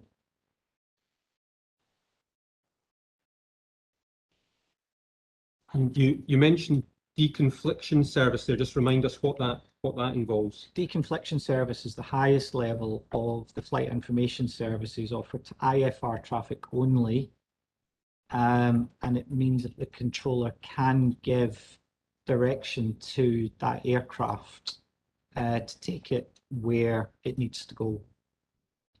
And when is that provided? So a good example used to be where you had aircraft coming off the ocean, and there was quite a lot of uncontrolled airspace out to the west, so it would get handed over, and while it was an uncontrolled airspace, you would provide it with a deconfliction service so that you could provide it with vectors to guide it towards the airport.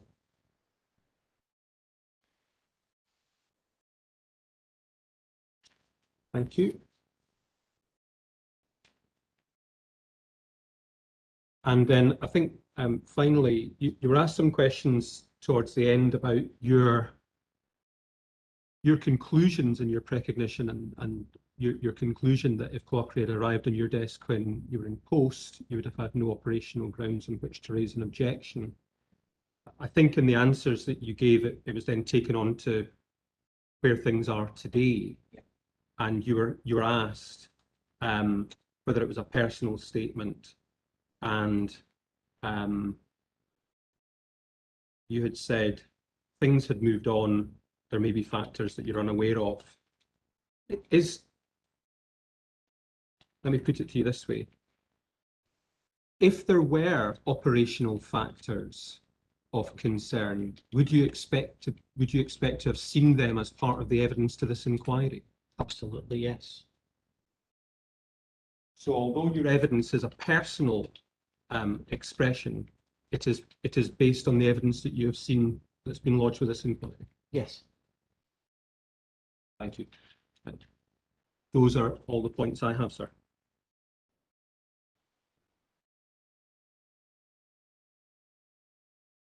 Thank you, Mr. MacLeod. And I think that's your last witness today, is it? It is, yes, sir. Yes, so we'll turn to Mr. Brown then, please. And would you like to lead your first witness, Mr. Brown? Yes, thank you, sir. My first witness today is Mr. Stephen Thompson. He's actually in another room. Oh, I see he's arrived on the screen.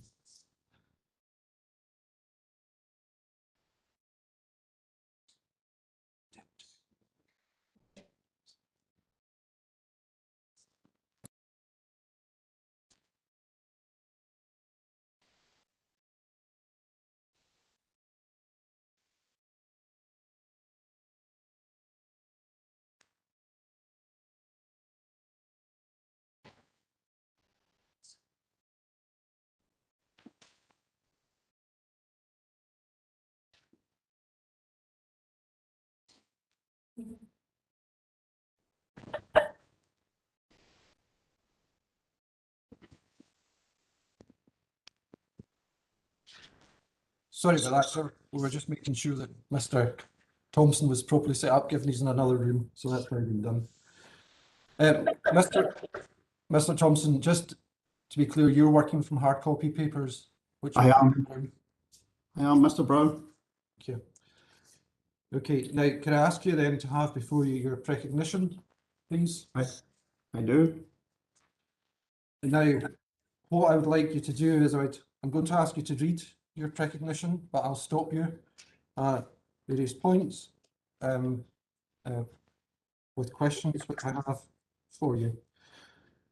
So, could you start, please, reading your recognition from the top?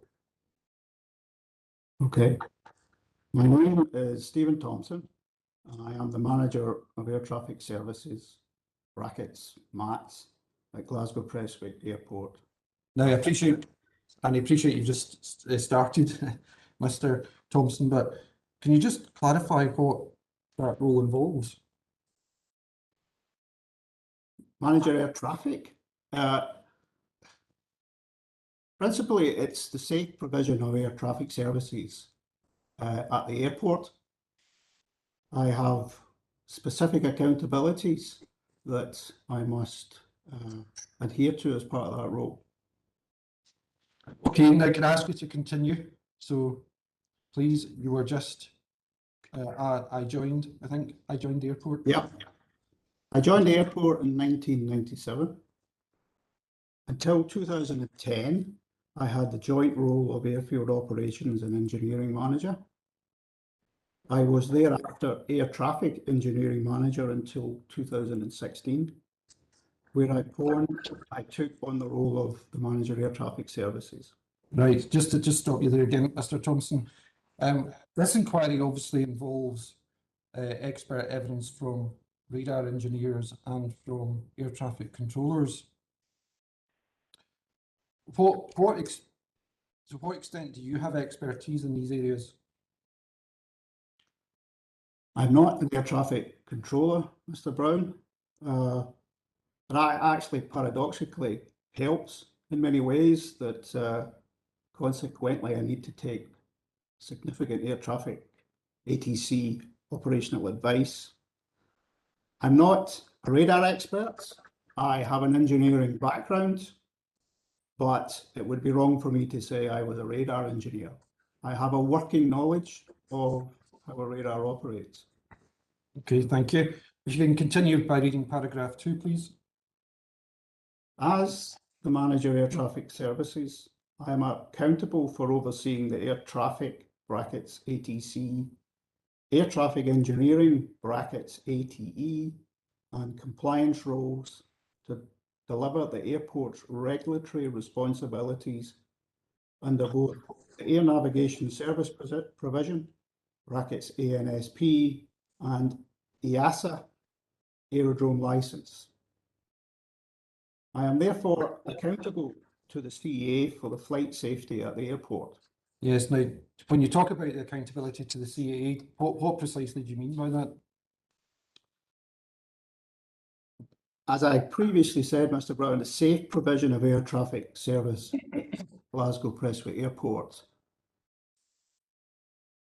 Our accountabilities are fully defined in our job descriptions and also in CAP 700. My role is to ensure we have sufficient air traffic staff, fully trained to meet their obligations as air traffic controllers, and similarly from an air traffic engineering point of view, have suitably trained air traffic engineers and ensure that the equipment is maintained in line with the manufacturer's recommendations. Okay, well, can I ask you to then continue reading from paragraph 3? The primary consideration for the airport when delivering the ANSP is safety of the airspace. We will always take a conservative approach to any development in the vicinity of the airport that could have an adverse safety impact on our ability to meet our core safety accountability. Next section is the effect of wind farms for the airport. Turbines, which are in radar line of sight, brackets RLOS, of the airport's primary radar, create clutter on the radar displays. Such clutter, brackets, which is distinctive from landscape and visual clutter, without any mitigation, compromises the safety of the airspace directly above the wind farm, thus rendering it unusable. In my time at the airport, there have been an increasing number of wind farms which have had an adverse impact on the airspace surrounding the airport. It is anticipated that there will be further wind farm developments which will have the same effect on the airport's primary surveillance radar, brackets PSR. In order to illustrate the impact of existing wind farms and proposals which are in the planning process, if I could refer you to GPA 21, which shows the cumulative impact of visible turbines in the vicinity of the aerodrome. Right, could I ask you just to read to the end of 7, please, and then I'll ask Ms Cornelius to bring up GPA 21. GPA 21 clearly demonstrates the point that the airport is at risk of losing more and more use of its usable airspace as a result of the development of wind farms, consequently making the role of the radar controller at the airport even more challenging. Thank you. If you stop there, and I'll ask Ms Cornelius if she could share her screen so that we can bring up, and I'll bring up, there are a number of these drawings, but we've been looking at GPA 21F, so I'll bring that one up for consistency.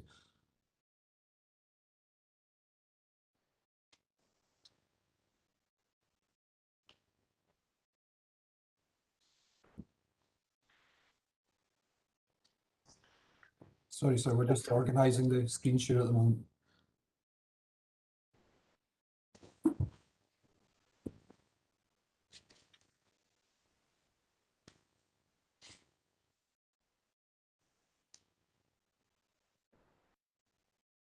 Yes, yeah. If that could be maximized, that would be helpful. Oh, maybe that's too much. Sorry. Maybe take it back to where we had it, just so we can see the whole picture. Right. And go a bit smaller still.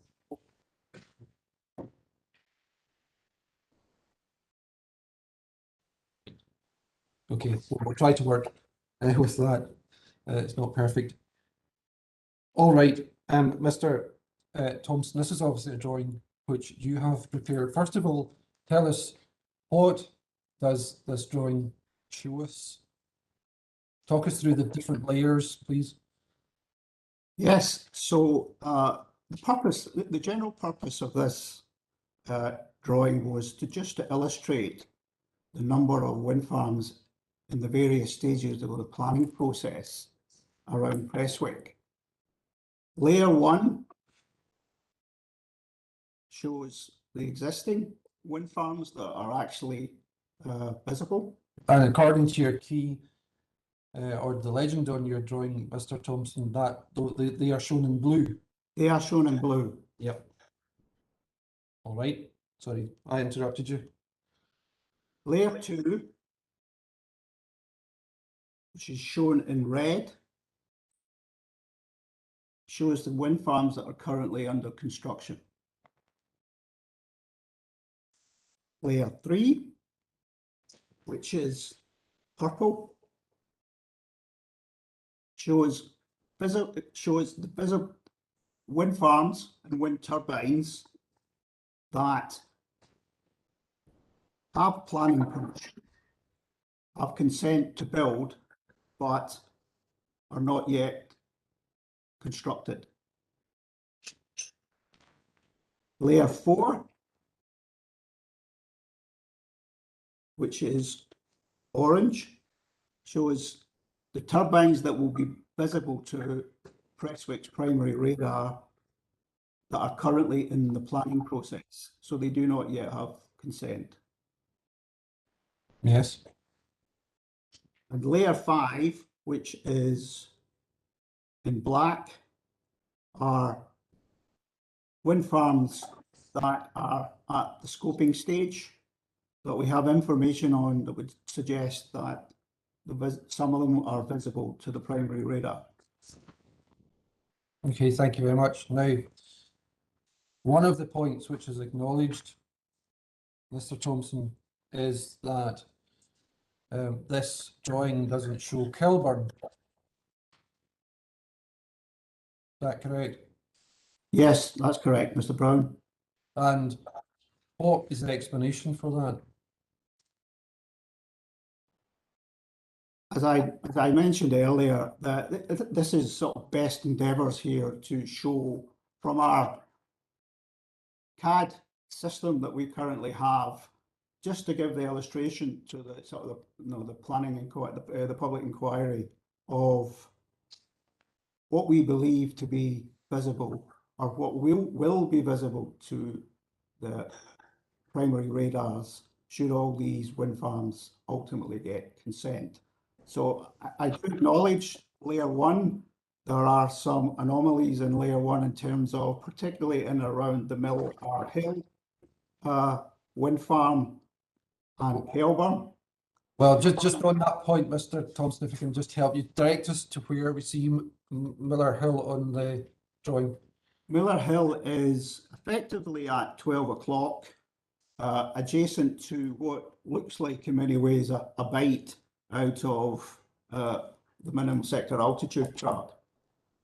Right, thank you. Sorry, I interrupted you. So I think it's fair to say that there is a large area of clutter on the existing primary radar displays, which is difficult to identify individual turbines.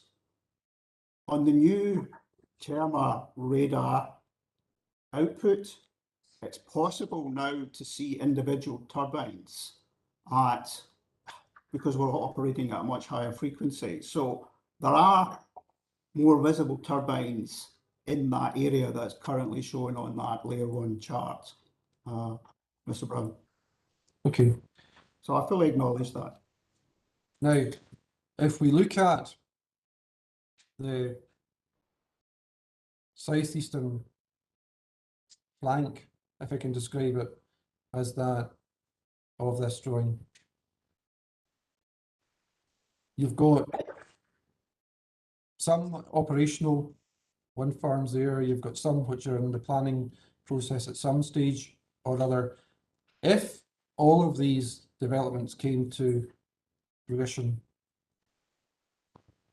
and assuming there's no optimization or mitigation provided for these wind farms, what effect would that have on the airport's operation?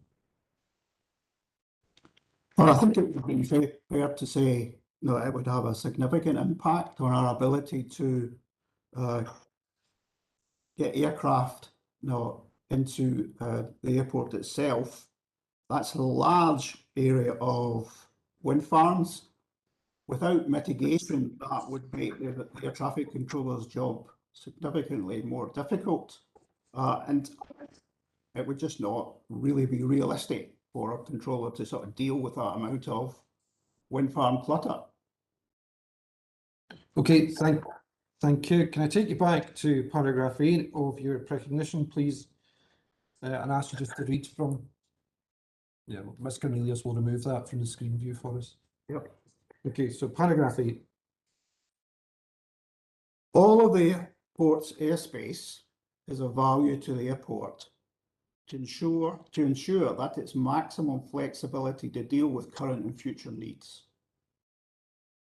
Once the wind farm radar mitigation system brackets WFRMS, which will have been optimized for existing wind farms, enters operational service, the airport will not accept any no-go areas in its airspace. Thank you. Can I just ask you to stop there? Now, we've been talking regularly about optimization in this inquiry, but can I ask you, what is optimization?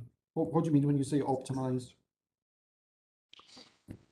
Optimization is the manual process that the Terma engineers have to go through when they're setting to work the new radar in a new environment. They need to identify individual turbines, configure the radar to deal with those turbines. And that's an iterative process, Mr. Brown. It takes quite an extended period to go through that setting to work process, as any new radar in any new environment will have to do. That process I've witnessed that process with the Terma engineers on many occasions, as they have slowly but surely worked through the process and dealing with the existing obstacles that are visible to the new Terma radar. We've shared radar recordings of targets of opportunity to assist them in that whole process as well. We've conducted flight trials, specific flight trials, as part of the process of getting the radar into operational service, which is still it's still going on at the moment. And commissioning flight trials on the radar itself, where there is some specific, particular activities you do as part of the CAP 670 flight trial process. So it's not an insignificant amount of work to do to actually train a new radar in a new environment, and it's quite an extensive amount of work to actually do it. Yeah, so might remind us, Mr. Thompson, when did the airport start working on this project? We started work on this project in 2015 through the OJU process. We actually once we'd gone through the tender process and decided on the technology that we were going to adopt, that work has been going on since late 2016. So I think it maybe give an illustration of how long it takes to actually put a new system into operational service. And while it might be difficult for you, Mr. Thompson, to answer this precisely, how much of your time do you think has been spent in that project?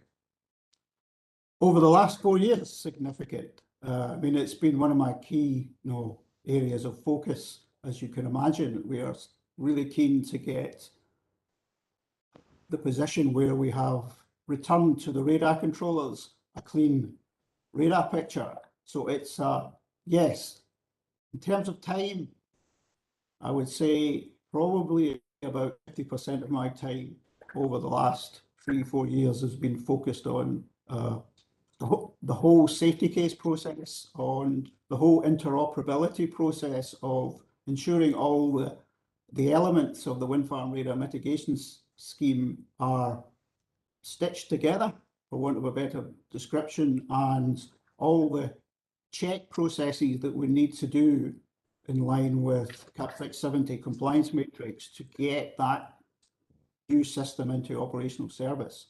Okay. And just so there's no doubt about this, once your optimization has been done, what effect does that have on the screens which the air traffic control operators see?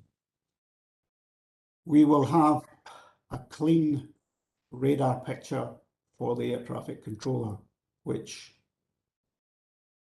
can't speak as I'm not an air traffic controller, but I would think they would be very pleased to get back to that position after many, many years of having to deal with clutter. Okay, we'll come to that. Now, you also said at the end of paragraph 8 that the airport will not accept any no-go areas in its airspace. What do you mean by that? Well, in many ways now we actually have the technology to address the clutter that's currently there and has the potential to increase should all these wind farms get consented. So it would be foolish of us not to make every effort to try and get the radar picture for the radar controller as clean as possible. So that is our aim, to not accept any clutter in our airspace. It's an aspirational aim. We're not sure whether the radar that has been procured will fully meet all those requirements in all sectors of the airspace where we provide a service, but it certainly is our goal to clean up that very cluttered radar picture that the controllers currently have to use. Okay, thank you very much. Can I take you back to paragraph 9 and ask you to read from there? The clutter from wind farms is currently being managed tactically by ATC using the operational EN4000/S511 non-wind farm tolerant radar. However, as more and more wind farms are developed in the vicinity of the airport, this method is not a viable long-term option, and without mitigation via the wind farm radar mitigation scheme, more and more of the airport's airspace will become unusable. Okay. New section heading dealing with wind farm proposals. As the manager air traffic services, my accountabilities include ensuring we meet our obligations under CAA license requirements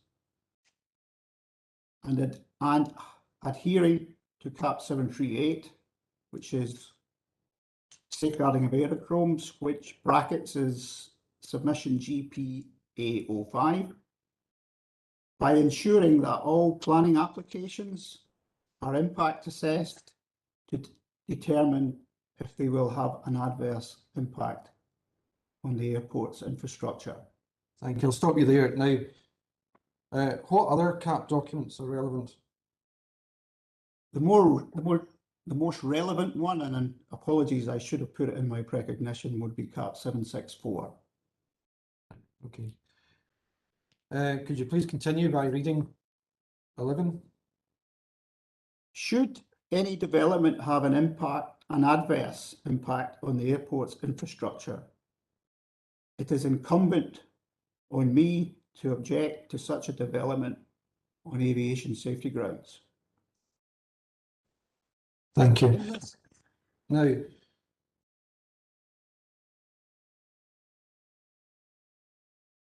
criticism has been made about the extent to which CAP 764 was followed in this particular application.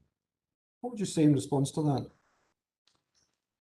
I would refute that fully. I think I have made every best endeavour to follow the principles of the guidance that's available in CAP 764. We have had robust communications between myself and the operational team in terms of this particular wind farm. We have developed a safeguarding assessment process, and I do acknowledge it does not show an operational impact assessment, but it is a process that was never available before. So it would be unfair to suggest that we have not followed a process that meets what I believe to be the requirements of CAP 764. All right, thank you very much. Can I ask you to continue by reading paragraph 12, please? In this particular proposed development, I coordinated and prepared the airport's objection, which is core document CD2.1.9 and core document 9.23. Thank you. Could I ask you to have a look at CD 2.1.9, please? I have it, Mr. Brown. Thank you. And you say that you coordinated and prepared the airport's objection. When you say coordinated, what are you referring to in that process? I vividly recollect that I had a meeting with the senior air traffic controller, 2 watch managers and a deputy watch manager to help me compile a response to the Clauchrie planning application. In particular, from paragraphs 6 onwards, which, for those who are sort of familiar with that type of terminology, I would class it as air traffic speak. Being an engineer, I could not ever go into the detail of that kind of dialogue or wording from my background. So that, from paragraph 6 onwards, was the process. In many ways, it was the operational impact assessment process that we went through as part of our deliberations on whether we would object to Clauchrie or not. You mentioned the air traffic controller speak there. Do you want to pick out maybe just one or two examples of the air traffic controller speak which you referred to? Yes, I mean, if we look at paragraph 6A, it says press frequently have arrivals from runway 30 from the west and northwest, routing via airway 9562. You need to really be an air traffic controller to make those kind of comments. The mention of pop-up traffic in paragraph 6.52.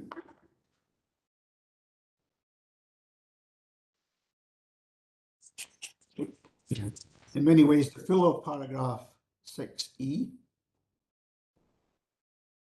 and it's quite a few of the words used in paragraph 6D. So I think it's important to sort of advise the inquiry that we did go through a very robust operational analysis of the impact on Clauchrie before we actually submitted our initial objection to the ECU, Energy Consents Unit. And that was a joint collaborative effort between myself and air traffic controllers who have that experience of using the airspace in and around the proposed development. All right, thank you very much, Mr. Thompson. I'm going to take you back to paragraph 13 of your recognition and ask you to read from there. The airport ATS unit provide an air traffic service to aircraft, brackets commercial, general and military aircraft, in the airspace above proposed development. Unless mitigated, the proposal will have an unacceptable impact on the performance of the airport's ATS in terms of radar display clutter, track seduction, false tracks, and loss detection. That impact will render the airspace above and around the proposal unavailable to ATC for safe utilisation. And these matters will be spoken to in more detail by Mr. Fido. Until now, when an adverse effect has been identified, developers have engaged actively with the airport in addressing the aviation objections to their development via the airport's pre-construction technical safeguarding process. They have been prepared to enter into mitigation service agreements to compensate the airport for the mitigation which is required for the full life of the wind farm. Okay, can I just stop you there? And you've referred there to developers entering into mitigation service agreements. What type of agreements have you entered into with them? Previously, we entered into what I would call capital mitigation services agreements, where there would be upfront capital contributions to the wind farm radar mitigation system. There has been a change in the way we deal with these things going forward, and we have quite recently entered into quite a few wind farm mitigation service agreements with developers under a different agreement, which is a value per megawatt type deal. It's not an upfront capital contribution. Okay, thank you. Can I ask you to start reading again then from paragraph 17 of your recognition? The applicant has steadfastly refused to engage in any such discussions with the airport. Shall I just continue? Next section is the airport's surveillance equipment.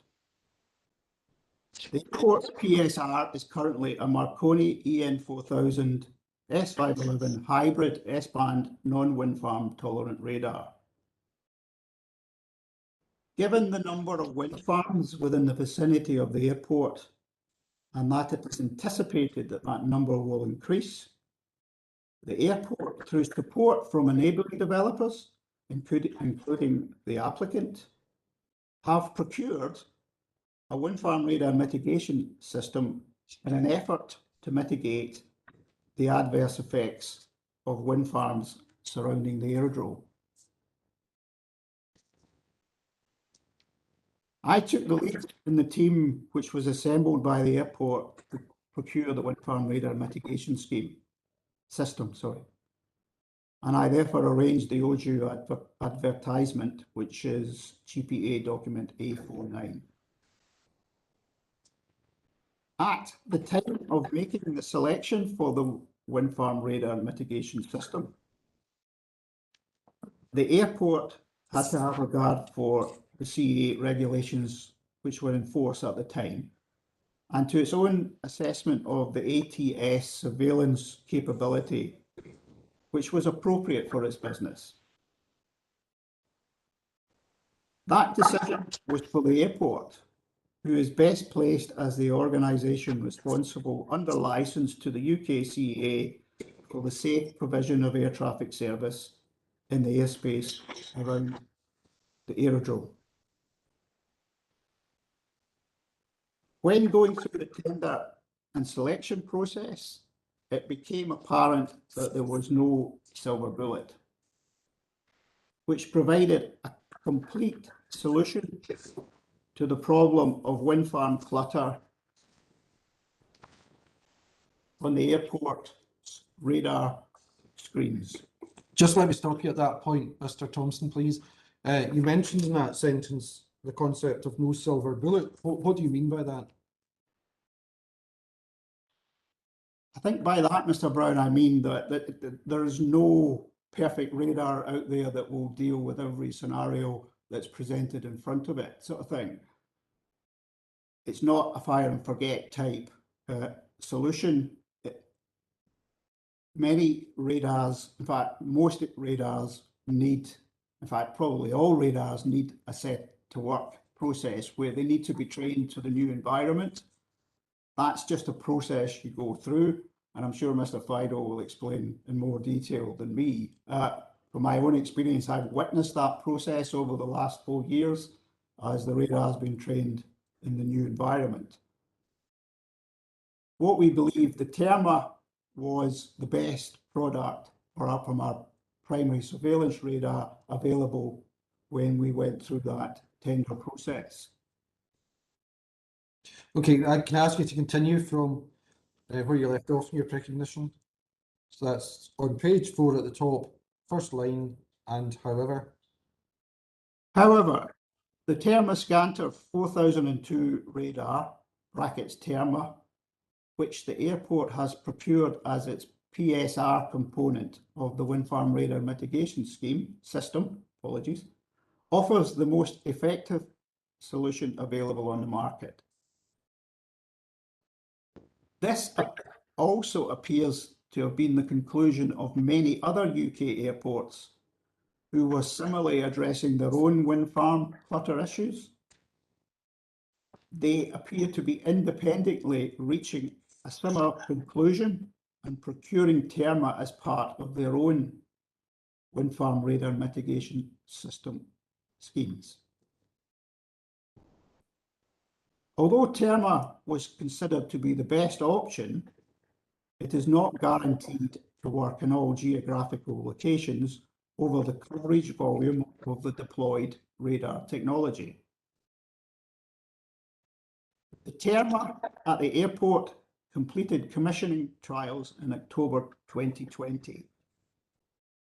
The overall wind farm radar mitigation system is in the final stages of installation and is about to undergo complete system operational trials over summer 2021. Subject to CEA SRG approvals of the overall wind farm radar mitigation system safety case, it is anticipated the full system, brackets i.e.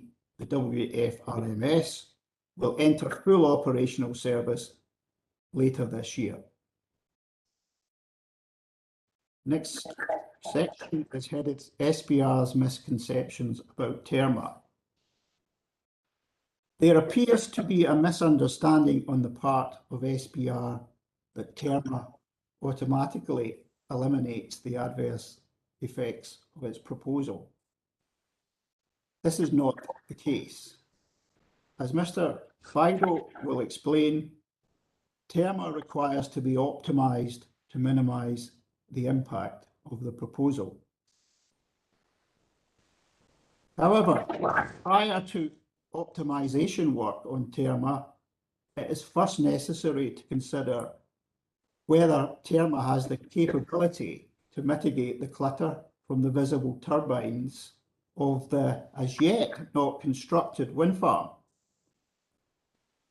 And I refer you to GPA document 22, which summarises the technical safeguarding gateways which are necessary to allow the airport to be satisfied that TERMA can achieve a probability of detection, PD, of greater than 90%.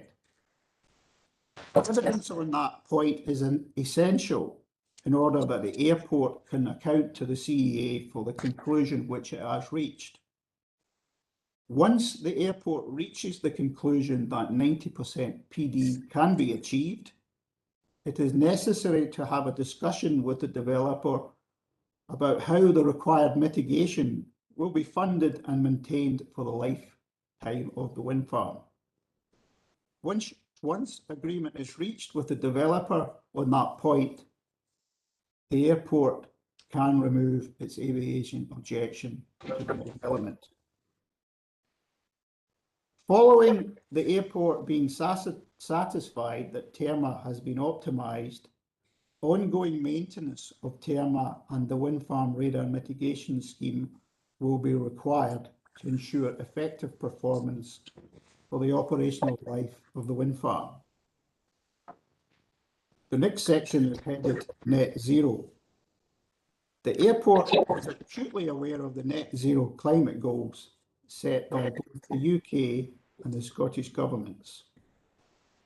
Over the last 10 years, it has worked extremely hard with wind farm developers and technology-based providers to find solutions to aviation objections to wind farms which are visible to the airport's PSRs.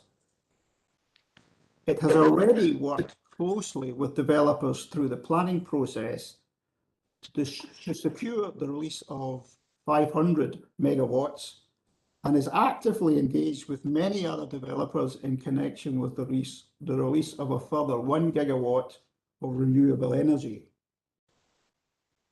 The airport is also aware of the Scottish Government's onshore wind farm policy statement, 2017, brackets core document 4.12, and the update to the climate change plan 2018 to 2032, dated the 16th of December 2020, and that's core document 5.20.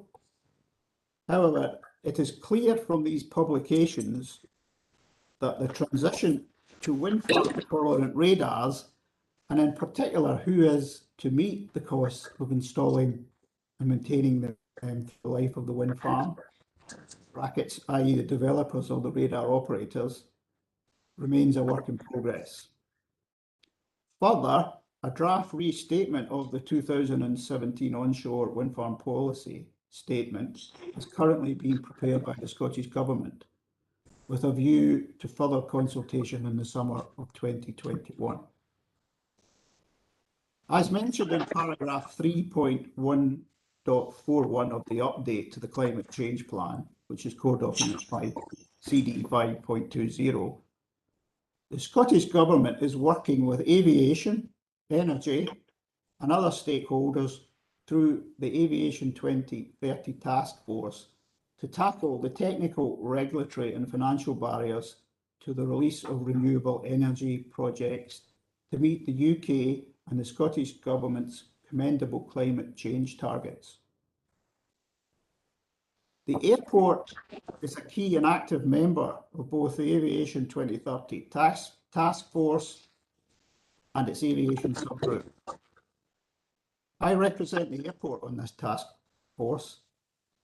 I am therefore familiar with their work and the issues which arise in connection with allocating liability for the costs of mitigation, while ensuring that aviation safety is not compromised.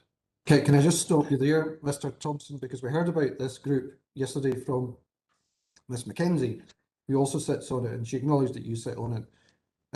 Miss Mackenzie talked about the dichotomy of views on, what would you say on that topic?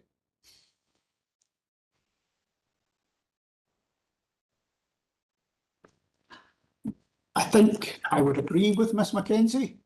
There is very much opposing views between the aviation sector and the renewable sector members of that Aviation 2030 Task Force or Forum. I don't think last year's pandemic helped move the discussions on as well as they possibly could, and it was quite a frustrating period for all the members in terms of actually being able to engage, particularly last summer. So there's various work streams have been established, but I would agree with Ms Mackenzie, there is some challenging discussions going on in there in terms of who will pay in the long term for mitigation of wind farm. Okay, Sanjay, can I ask you to start reading again from paragraph 37? SBR's approach brings to the fore the costs of providing mitigation are not just about the initial capital expenditure of installing a wind farm tolerant radar. It raises the questions of A, who is to meet the cost of optimising a wind farm tolerant radar, to ensure it can accommodate a proposed development, and B, who is to bear the costs and risks of ensuring that mitigation remains effective, resilient and available for as long as the turbines remain in place. Can I just stop you there? You've talked about the work of the Aviation 2030 Task Force. Miss Mackenzie said yesterday that maybe this is something the task force should look at. What's your view on that? I would concur with Miss Mackenzie's statement. It very much is the core focus.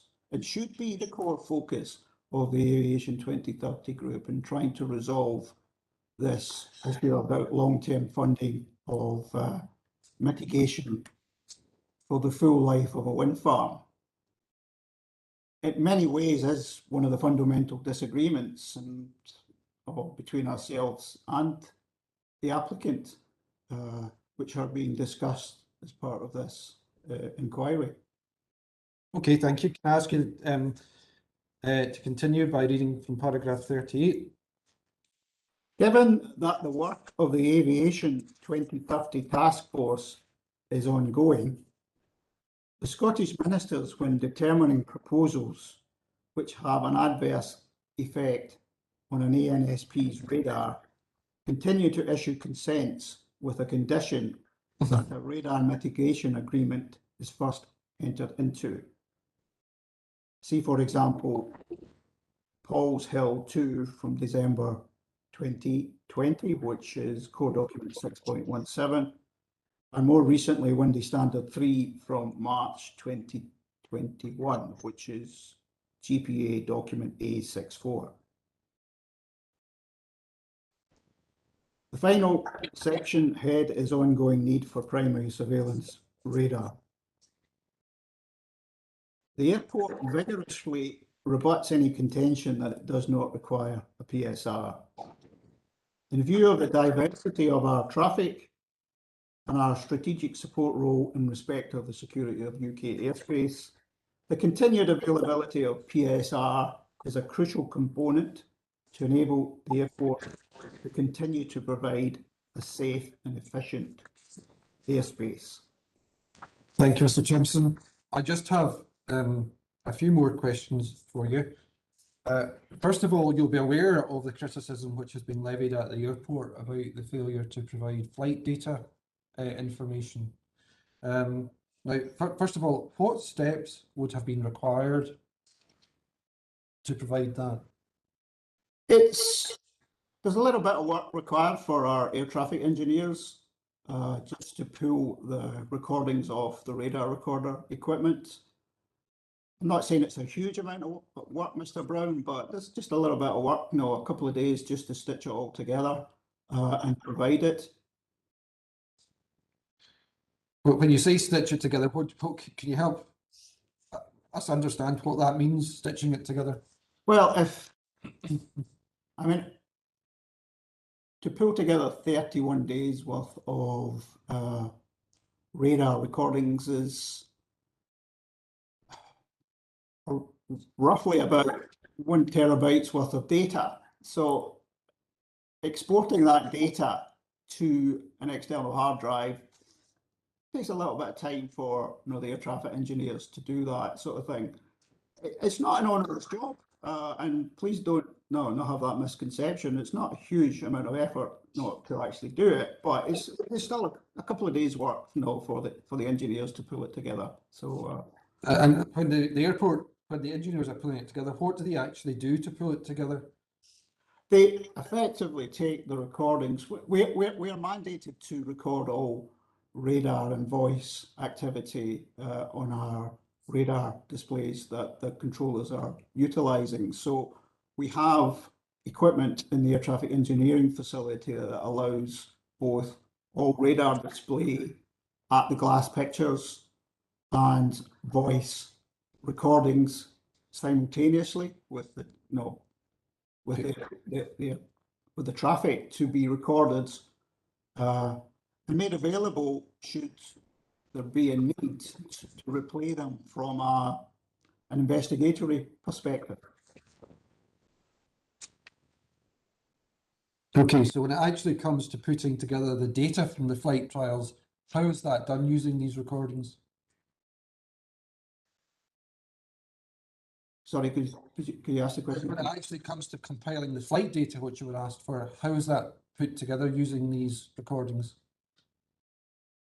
Well, and I think there has been a request to just pick sort of 1 month's worth of data, and we can share it, with the applicant to get an understanding of the amount of traffic that would be utilised in the area in and around the proposed development.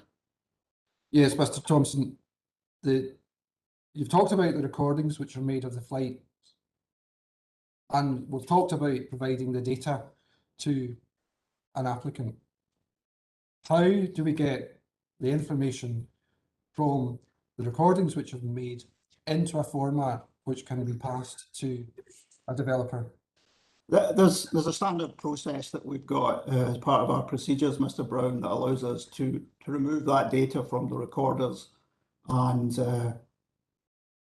it's the first I've ever been asked to do it from a developer perspective. We normally share this information with the CAA transcription unit when they may wish to review some recordings from our radar displays. So this is the first time ever I've actually been asked to sort of share it with a developer in that respect.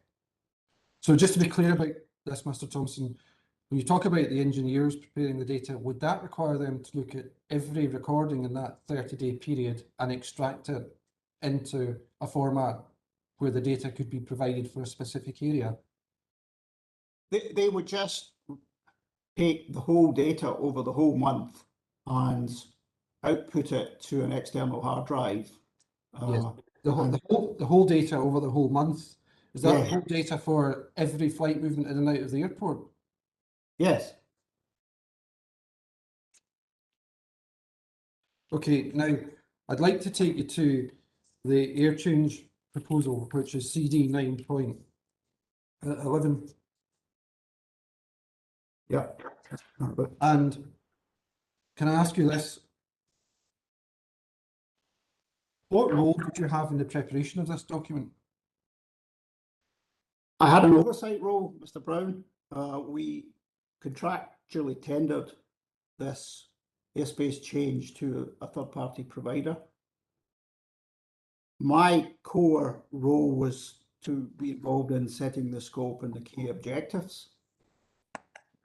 My senior air traffic controller at the time and our technical coordinator were part of the monthly meeting process with the contracted provider of the airspace change.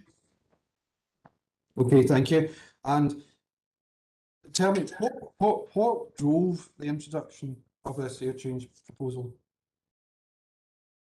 Principally, the removal or the planned removal of the ground-based navigation beacons, which is a process that is happening across the UK.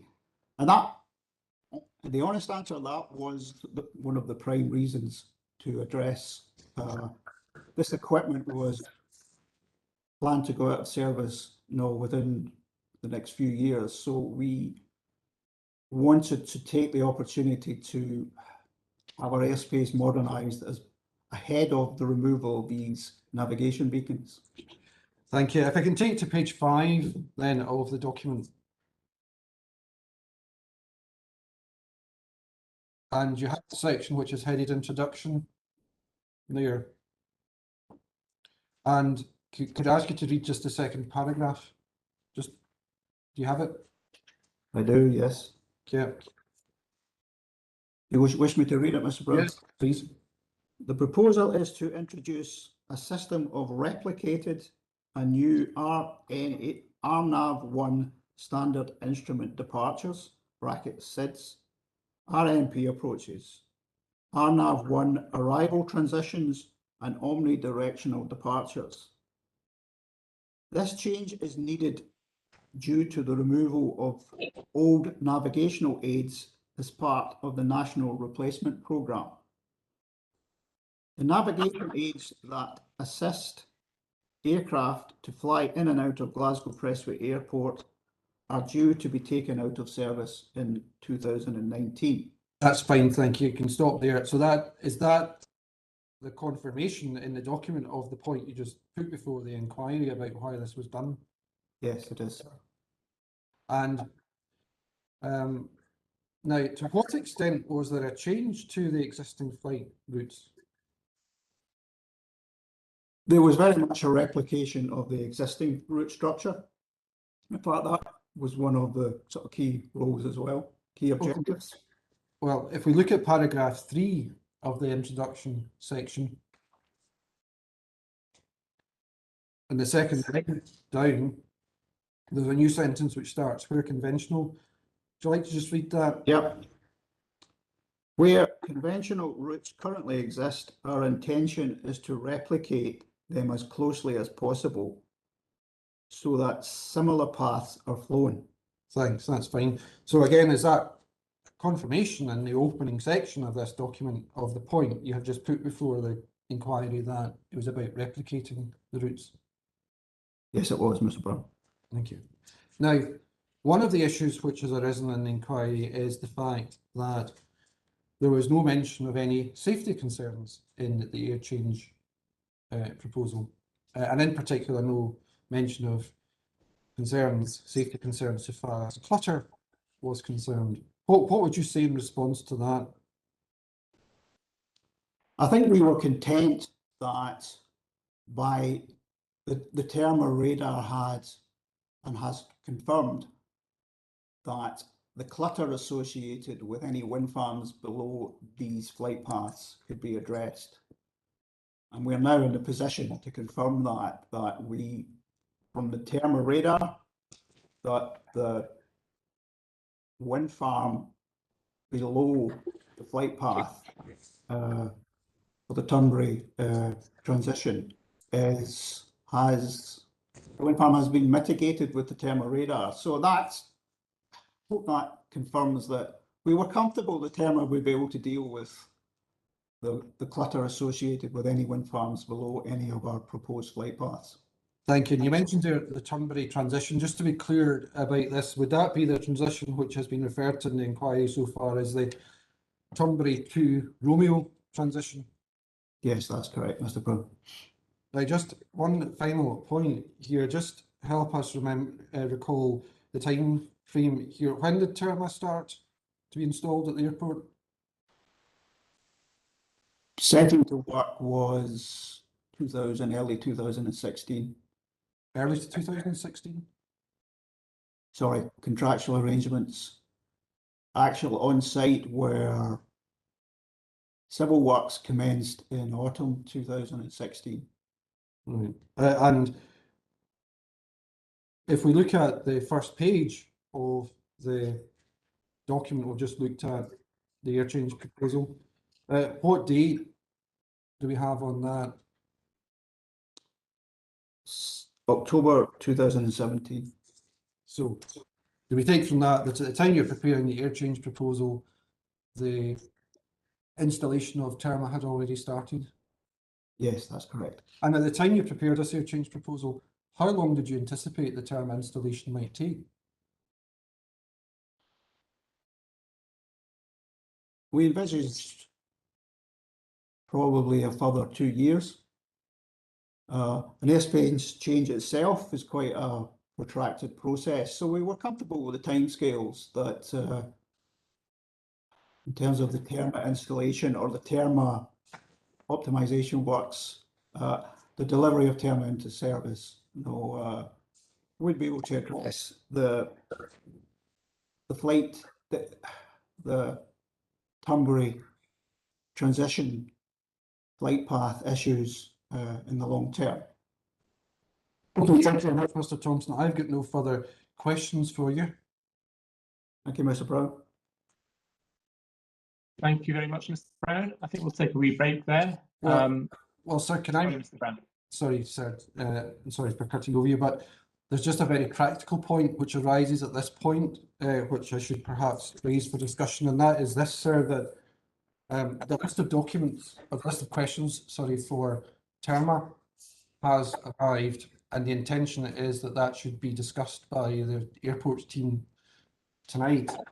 And I appreciate that all time in an inquiry is valuable and should be maximised, but there's a very practical problem which arises at this point, because as a result, if Mr. MacLeod starts his cross-examination this afternoon, I suspect he will not get it finished, and the convention would be that the witness would be in purdah, if I can put it that way, in the mid cross-examination. And of course, I need to have access to Mr. Thompson this evening to deal with the questions. And I'm just concerned about that from an ethical point of view, sir. And subject to your views and subject to Mr. MacLeod's view on it, I wonder whether, to prevent any issue arising in that context, whether it would be better not to start Mr. Thompson's cross-examination with a view to maybe starting the inquiry tomorrow half an hour earlier, so we could make up the time which we would lose this afternoon.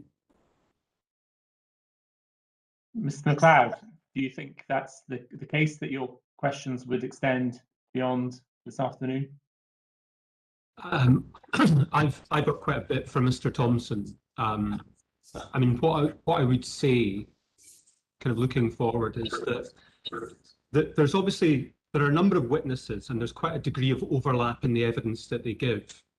I expect that I'll probably take longer with Mr. Thompson than I will with most, if not all, of the other witnesses. But certainly, given that we're at 3:30 now, I certainly don't expect to finish with Mr. Thompson this evening. I'm really in your hands. I mean, I wasn't intending to ask Mr. Thompson much at all about Terma, given that we will be hearing further evidence from radar experts about that later on. And I've got no difficulty starting asking Mr. Thompson some questions on non-Terma related topics, and perhaps break around 4 o'clock.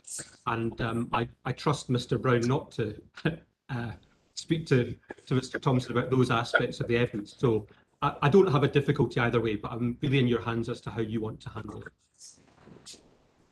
Well, Mr. Brown, is the concern only about this issue of being in PERDA, or do you also need the time to have your meeting?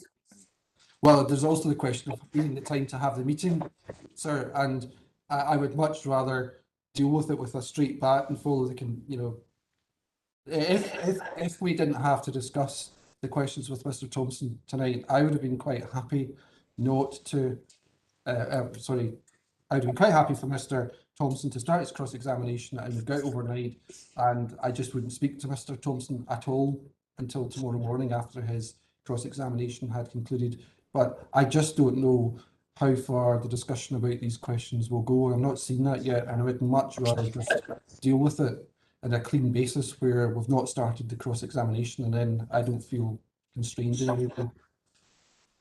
Well, in terms of our overall timescale, I think we've scheduled this session to continue till the end of tomorrow, but then we had Friday identified as an overspill day. So and we're obviously considering now the likelihood that at least 2 of our witnesses are going to be delayed until later on in the month.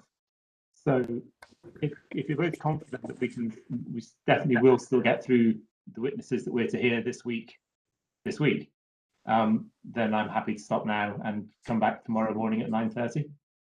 Yes. I'm happy with that, sir. I mean, one point that I was going to suggest actually is I'd hope that we would get through Mr. Thompson this afternoon, and that we might then have all of tomorrow to deal with 2 of the Prestwick Airport witnesses. Now, without us needing to come back for the overspill day on Friday. I wonder whether if we start at 9:30 tomorrow, and I wonder if Mr. Brown could maybe give some thought to whether we could just take his remaining witnesses' precognitions as read, and obviously he could pick up any supplementary points with them, but that might cut down on, you know, half an hour for both witnesses at least. Yes, I'd be happy to do that. I think it may be me who's the one who's been insisting on recognitions being read up to now, but I have been flexible about that previously when we've been a bit short of time. So yes, I'm happy in this case for the recognitions to be taken as read. And so then, yes, maybe that we can have a chance of finishing both those witnesses tomorrow. Yes. I think earlier on today, Mr. McLeod, did you suggest that we should come back to the discussion about Ms. Kilpatrick at the end of the day, when to fit her in? I did. I'm still not really very sure, but I think the way things are shaping up, I suspect it probably is going to have to be the 23rd, because it's now looking as if we'll finish the remaining 3 witnesses this week. There's no doubt about that, but it may be better to simply have Ms. Kilpatrick come and give her evidence on the 23rd. I mean, I suppose. I mean, if other parties want to do that, then I'm happy to go along with that. I mean, the argument that she flows on naturally from the radar witnesses would point to her being right at the end. But if she's coming before the radar witnesses anyway, then I wasn't quite clear about why that couldn't happen this week. Nor was I, sir, but Mr. Brown seemed keen to have her in a couple of weeks' time. Yes, so it was just to keep her evidence proximate to the radar witnesses. Just so that it would be in our minds. And yes, sir. Yes, because I do think that some of the points which will come out of the TERMIT exercise and any engineering evidence which might follow will be relevant to some of the points which Ms. Kilpatrick has raised in her recognition. So some of the potential answers we might get from Mr. Rees might be of relevance to Ms. Kilpatrick. Yes.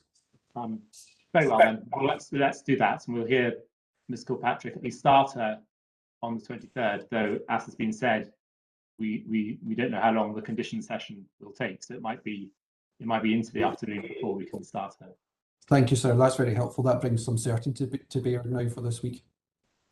Thank you. Right. Well, I think we've agreed to start at 9:30 then tomorrow. And I don't know if we need to send I don't think we do need to send a revised invitation to you. I think you can use the existing invitation. But I don't know, Graham, are you listening? Yeah, the existing invitation will be the same for the 9:30 start. Right, so people can just join at 9:30 then, or, Yep. or in good time before 9:30. That's fine. Fine. I shall see you all then tomorrow. Thank you, sir. Thank you, sir. Thank you. Okay. Good night.